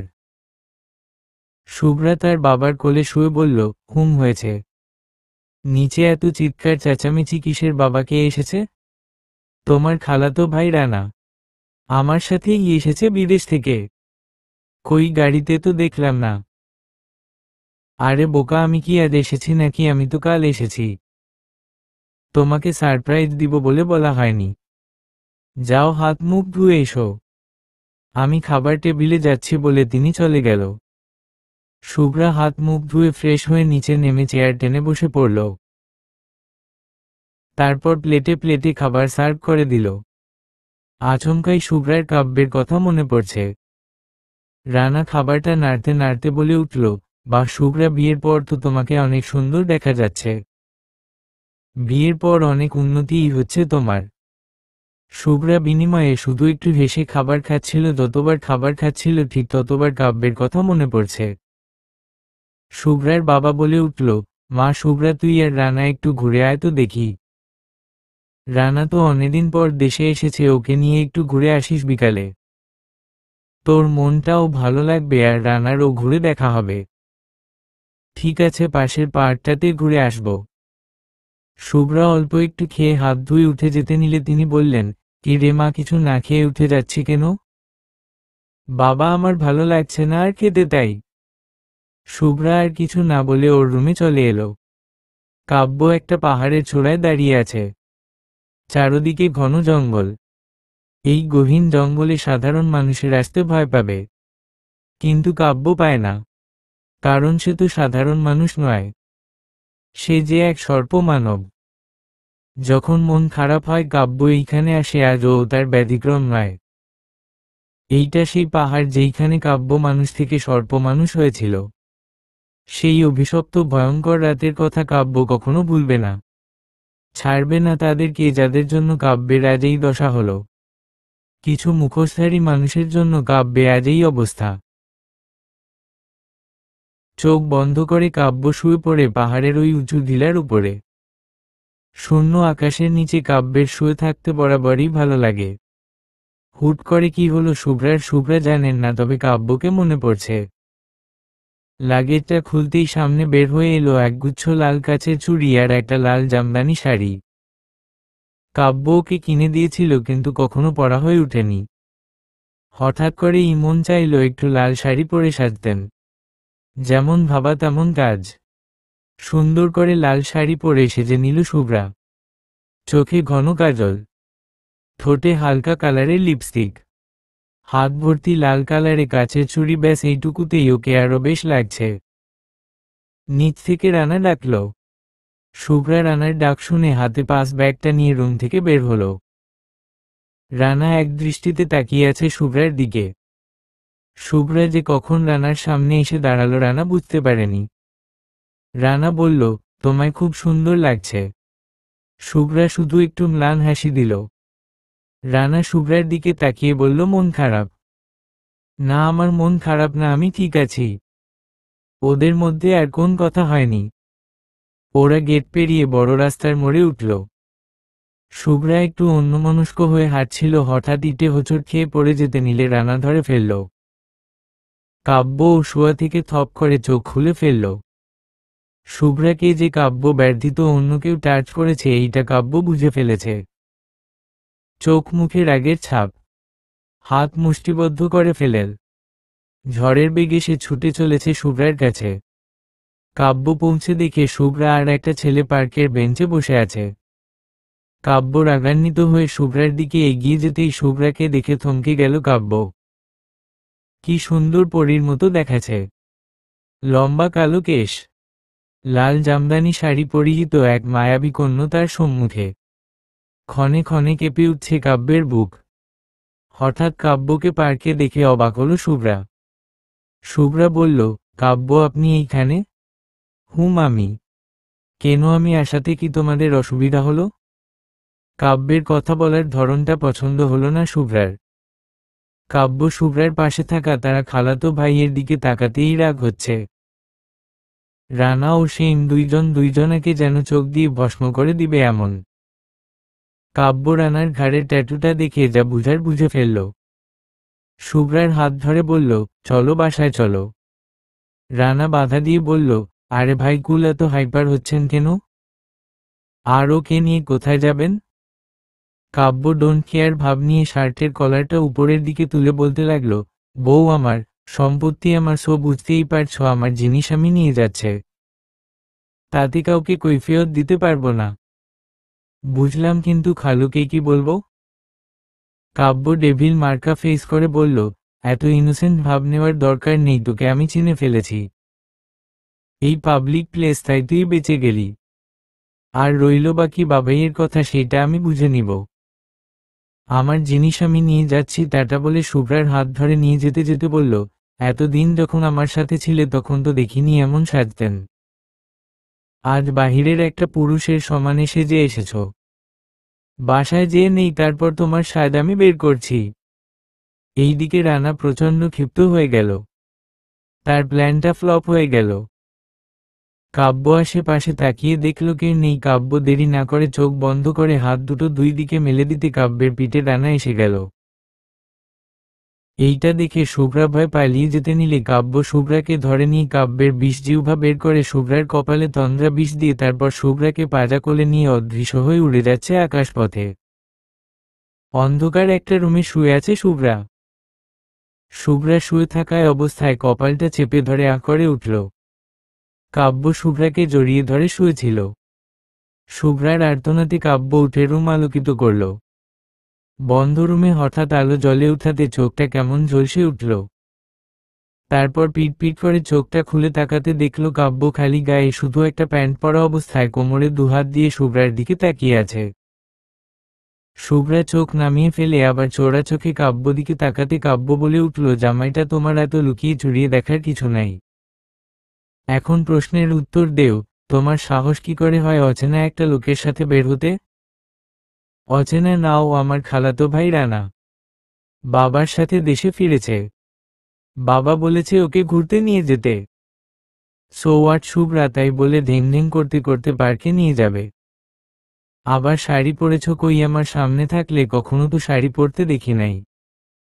আজ বাহিরে একটা মানুষের সাথে শাড়ি পরে সেজে গুছে বের হয়ে গেছ। শোনো শুভ্রা, আমি ছাড়া তুমি কারো কাছে সেফ না, ইভেন তোমার বাবার কাছেও না।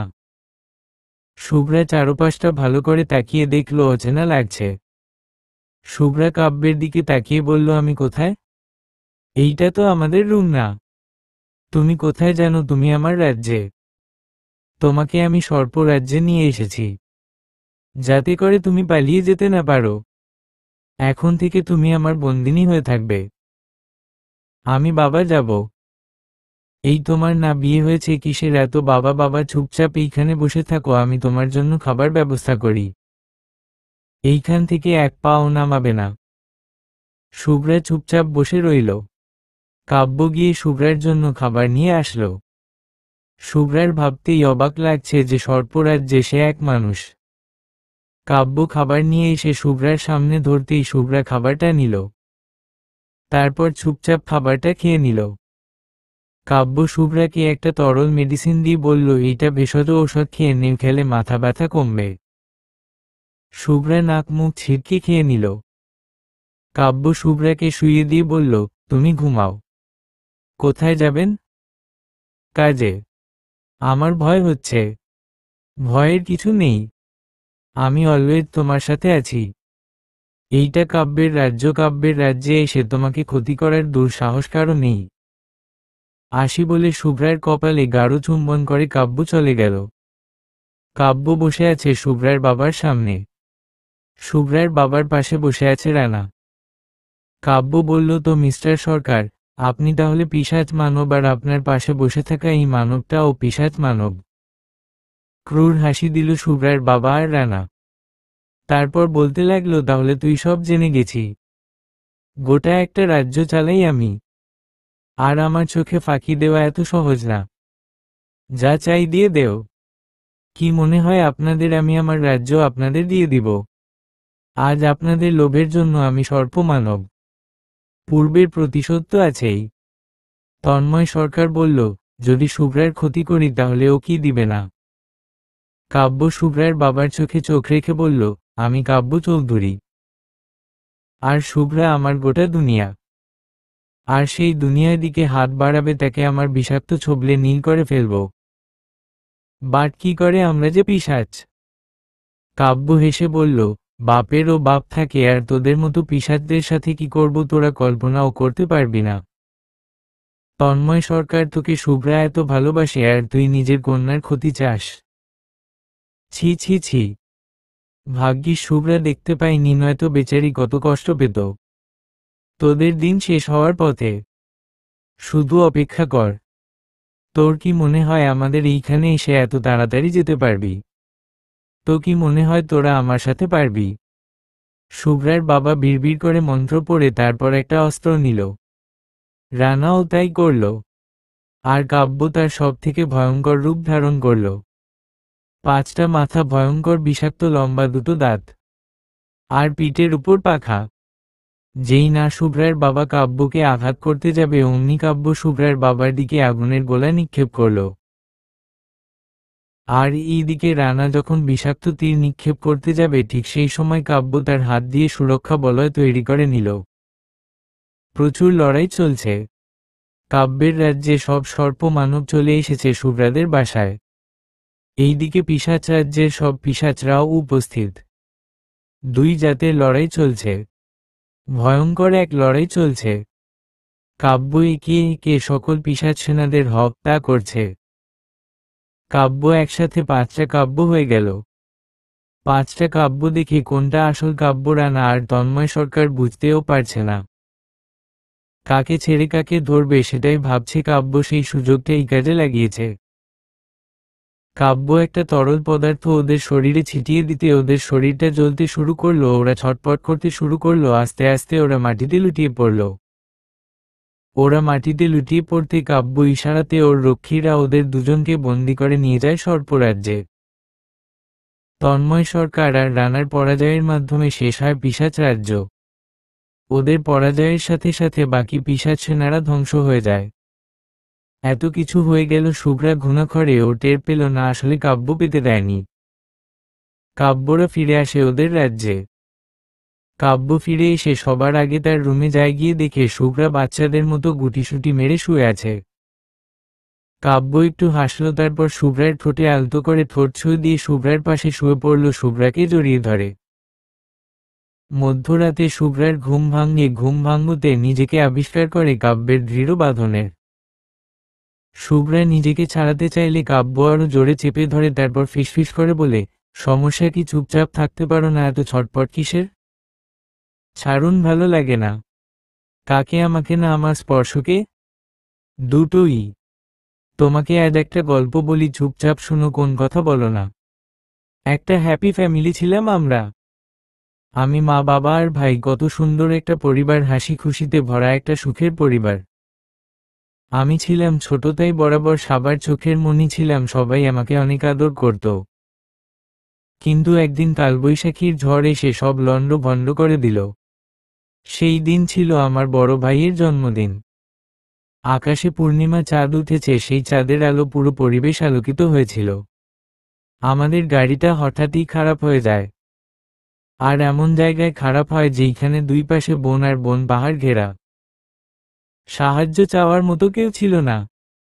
হঠাৎই দূর পাহাড়ের উপর একটু আলোর চিহ্ন দেখা যায়। সেই আলোর দিকে অগ্রসর হতে লাগলাম আমরা। আচমকা গিয়েই থমকে যাই। ওখানে ব্ল্যাক ম্যাজিক চলছিল। আর তাদের থেকে দূরে একটা বড় খাঁচায় বন্দি সর্পরাজা। আর যেই সব লোকেরা ব্ল্যাক ম্যাজিক করছিল তাদের পাশে দাঁড়িয়ে আছে কিছু পিশাচ সেনা। এইরকম একটা পরিস্থিতিতে আমরা সকলে থমকে যাই। দুটো লোক সেই খাঁচাটা খুলে সর্পরাজাকে নিয়ে এসে বলির স্থানে নিয়ে আসে। সর্পরাজা ছিল খুবই আহত, তাই তিনি ওনাদের সাথে লড়াই করতে পারছিল না। ওনাকে শোয়ানো হলো বলির জন্য। ওনার হাত পা বাঁধা। উনি চাইলেও কিছু করতে পারছিল না। যেই মুহূর্তে ধারালো এক দা এনে যেই মুহূর্তে ওনাকে মারতে যাবে, ঠিক সেই সময় আমার বাবা চিৎকার করে উঠে। হঠাৎ মানুষের চিৎকার পেতে ওনারা পিছন ফিরে তাকিয়ে দেখল আমরা চারজন। আমার বাবাকে সহ আমাদের ধরে ওনাদের সামনে নিয়ে আসা হয়। আমার বাবা বলে উঠল, এইটা অন্যায়, এইটা ঠিক না। ওদের মধ্যে একজন তান্ত্রিক বলে উঠল, ঠিক ভুল তুই আমাদের শিখাবি। জানি, সেই দেখছি সেইখানে পড়ে রয়েছে আহত অবস্থায়, এ কোন সাধারণ মানুষ, এ একটা সর্প মানব। ওর ক্ষমতা অনেকে। ওর কাছে মনি আছে যার ক্ষমতা বলে প্রকাশ করা যাবে না। আমার বাবা তখন বলে উঠল, লোভে পাপ আর পাপে মৃত্যু। আমার বাবা যখন ওদের সাথে কথাতে ব্যস্ত, তখন সেই সময় আমি একটা কাজ করি। ছোট থেকেই আমি খুব দুষ্ট আর ডানপিটে ছিলাম। ভাইয়া বরাবরই শান্ত ছিল। আমি গিয়ে ওই রাজাটার বাধা খুলে দেই। ওরা আমার বাবার কথাতে এতটাই মগ্ন ছিল, আমার দিকে কেউ লক্ষ্য করেনি। ওই রাজাটা অস্ফুটে স্বরে বলল, কে তুমি? আমি কাব্য চৌধুরী। আমাকে একটা সাহায্য করতে পারবে? কি সাহায্য বলুন? ওই যে দেখতে পাচ্ছ পাত্রটা, ওটাতে পানি আছে। ওই পানি আমার গায়ে ছিটিয়ে দিলে আমি আমার সব শক্তি ফিরে পাব। আমি তৎক্ষণাৎ সবার অলোকে পাত্রটি নিয়ে পানি ছিটিয়ে দিলাম। রাজা আস্তে আস্তে তার শক্তি ফিরে পেতে শুরু করলো। ঠিক সেই সময় একটা পিশাচ সেনা আমাদের দেখে নেয়। আর সেই সেনাটা চিৎকার করতে সবাই আমাদের দেখে নেয়। তান্ত্রিকটা আমাদের আক্রমণ করতে গেলে বাবা যজ্ঞের কুণ থেকে একটা আগুনের লাঠি উঠিয়ে তান্ত্রিকের দিকে ছুঁড়ে মারতে তান্ত্রিকের গায়ে আগুন লেগে যায় আর তান্ত্রিক মারা যায়। তান্ত্রিক মারা যেতে পিশাচ সেনারা ক্ষেপে যায়, কারণ পিশাচ সেনাদের ভরসা তান্ত্রিক ছিল। ততক্ষণে রাজাটা সুস্থ হয়ে যায়, সে তার সর্পরূপ ধারণ করে একে একে সকলকে মারতে থাকে। কিন্তু ওদের মধ্যে থেকে তিনজন পিশাচ সেনা আমার বাবা, মা আর ভাইকে পিছন থেকে রিমে হত্যা করে। আমাকে মারতে পারেনি, কারণ আমাকে সেফটিতে রেখে রাজা যুদ্ধ করছিল। কিন্তু বেশিক্ষণ পারল না, কারণ ওরা ওনাকে বিষাক্ত তীর নিক্ষেপ করেছিল। সেইটা এতটা বিষাক্ত আর ধারালো ছিল, রাজা কাবু করে ফেল। তিনি বুঝতে পেরেছিল বেশিক্ষণ ওনাদের সাথে পারবে না, আর উনি একটা নীল পাথর বের করে দিয়ে একটা মায়াবী আয়না ডেকে উঠাতে একটা ধাক্কা দিয়ে আমাকে সেইটার ভিতর পাঠিয়ে দেয়। তারপর কি হলো মনে নেই। যখন জ্ঞান ফিরল তখন এই রুমে নিজেকে আবিষ্কার করলাম। একটা আর্চার্য বসে আছেন আমার মাথার কাছে। আমার জ্ঞান ফিরতে দেখে তিনি বললেন, রাজার নেই, আর ওনার সব শক্তি তোমাকে দিয়ে গেছেন। তুমি আর কোন সাধারণ মানুষ নও, তুমি একটা সর্প মানব। আমাদের নতুন রাজা, এইটা বলে তিনি আমাকে আমার মাথায় সেই নীল পাথর যুক্ত চেইনটা পরিয়ে দেয়। আর তখন থেকে আমি সর্প রাজা। আর একটা কথা কি জানো, তোমার বাবা আর তোমার গার্জিয়ানরা পিশাচ। ওদের কাছে থাকলে তোমার ক্ষতি হতো, তাই তোমাকে নিয়ে এসেছি। আপনি মিথ্যা বলছেন, আমার বাবা কখনো এমন পাপা কাজের সাথে যুক্ত হবেন না। না, সত্যি বলছি। তোমার বাপ ভাই বন্দি আছে, কাল সকালে জেনে নিও সবটা। আপনার মা বাবা যদি মারাই যায় তাহলে ওরা কারা যাদেরকে আমি চিনতাম?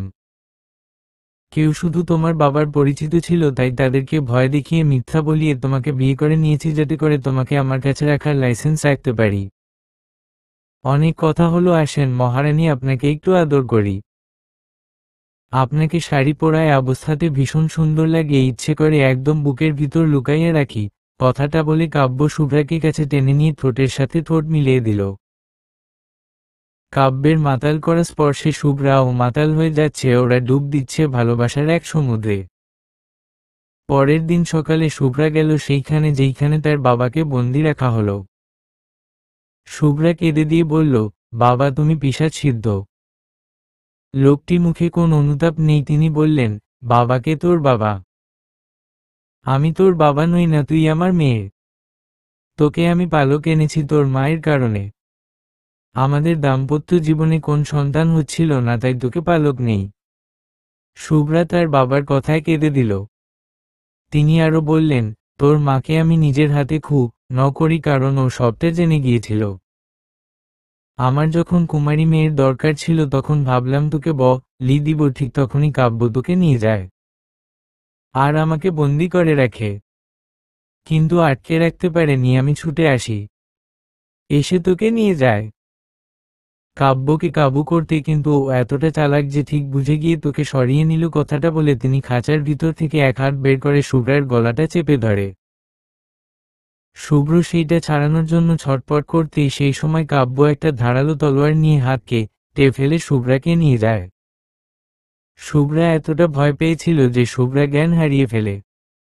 রাজ চিকিৎসক ডাকা হলে রাজ চিকিৎসক হেসে বলল, সুখবর আছে, সুখবর আছে রাজা, আমাদের রানীমা মা হতে চলেছে। কাব্য একবার অচেতন থাকা শুভ্রার দিকে তাকায়, তো আবার রাজ চিকিৎসকের দিকে তাকিয়ে বলল, সত্যি? জি রাজা। কাব্য বলল, আলহামদুলিল্লাহ, আমি ওকে নিয়ে বাড়ি যাব। আর সর্পরাজ্যে উৎসবের আয়োজন করো, আমি পরে আসব বলে কাব্য শুভ্রাকে কোলে নিয়ে আয়নার ভিতরে প্রবেশ করে তাদের বাড়িতে চলে এলো। সবার আগে শুভ্রাকে শুইয়ে দিল। কিচেনে গিয়ে শুভ্রার জন্য পায়েস রান্না করা শুরু করল। ঘুম থেকে উঠে শুভ্রা দেখে সে তার বাড়ি। সে অবাক হয়ে আশেপাশে দেখতে লাগল। কাব্য ওয়াশরুম থেকে বের হয়ে বলতে লাগলো, যাক তুমি উঠেছ, তাহলে তো ভালোই হলো, ফ্রেশ হয়ে নেও। আমি এইখানে কখন এলাম? পরে বলবো সবটা, আগে জলদি ফ্রেশ হয়ে নেও। একটা কথা বলবো। কি কথা? আগে ফ্রেশ তারপর সব কথা। কাব্যের কথায় শুভ্রা ফ্রেশ হতে গেল। ফ্রেশ হয়ে এসে বসতেই শুভ্রার মুখের সামনে এক চামচ পায়েস তুলে দিয়ে বলল, খেয়ে নেও। শুভ্রা চুপচাপ খেয়ে নিল। কাব্য শুভ্রার কপালে ডিপলি কিস করে বলল, শুভ্রা, আমরা দুইজন মা বাবা হতে যাচ্ছি। তোমার এই ছোট পেটে আরো একটা ছোট প্রাণ, যত্নে থাকবে তুমি। আজকের দিনে সেরা উপহার। সব অশুভ শক্তিকে হারিয়ে আমরা জিতে গেছি। শুভ্রা খুশিতে কেঁদে দিল কাব্যকে জড়িয়ে। তারপর বলল, আমাদের ভালোবাসার প্রতীক ও আমাদের অংশ। কাব্য ঘাড় কাত করে শুভ্রার দিকে তাকিয়ে বলল, আমাকে ভালোবাসো তুমি? বাসি। তাহলে এমন করেছিলে কেন তুমি? আপনি সত্যিটা লুকিয়েছিলেন তাই। কাব্য দুহাতে শুভ্রাকে জড়িয়ে ধরে বলল, বলেছিলাস না বাঁধিব প্রণয়ের বাহুডোরে। টিচার সাহেব, উফ সরি সরি টিচার না, সর্প মানব সাহেব, আপনার প্রণয়ের বাহুডোরে বাধা পড়েছি। ভালোবাসি আপনাকে কাব্য। আমিও ভালোবাসি তোমাকে। সমাপ্ত।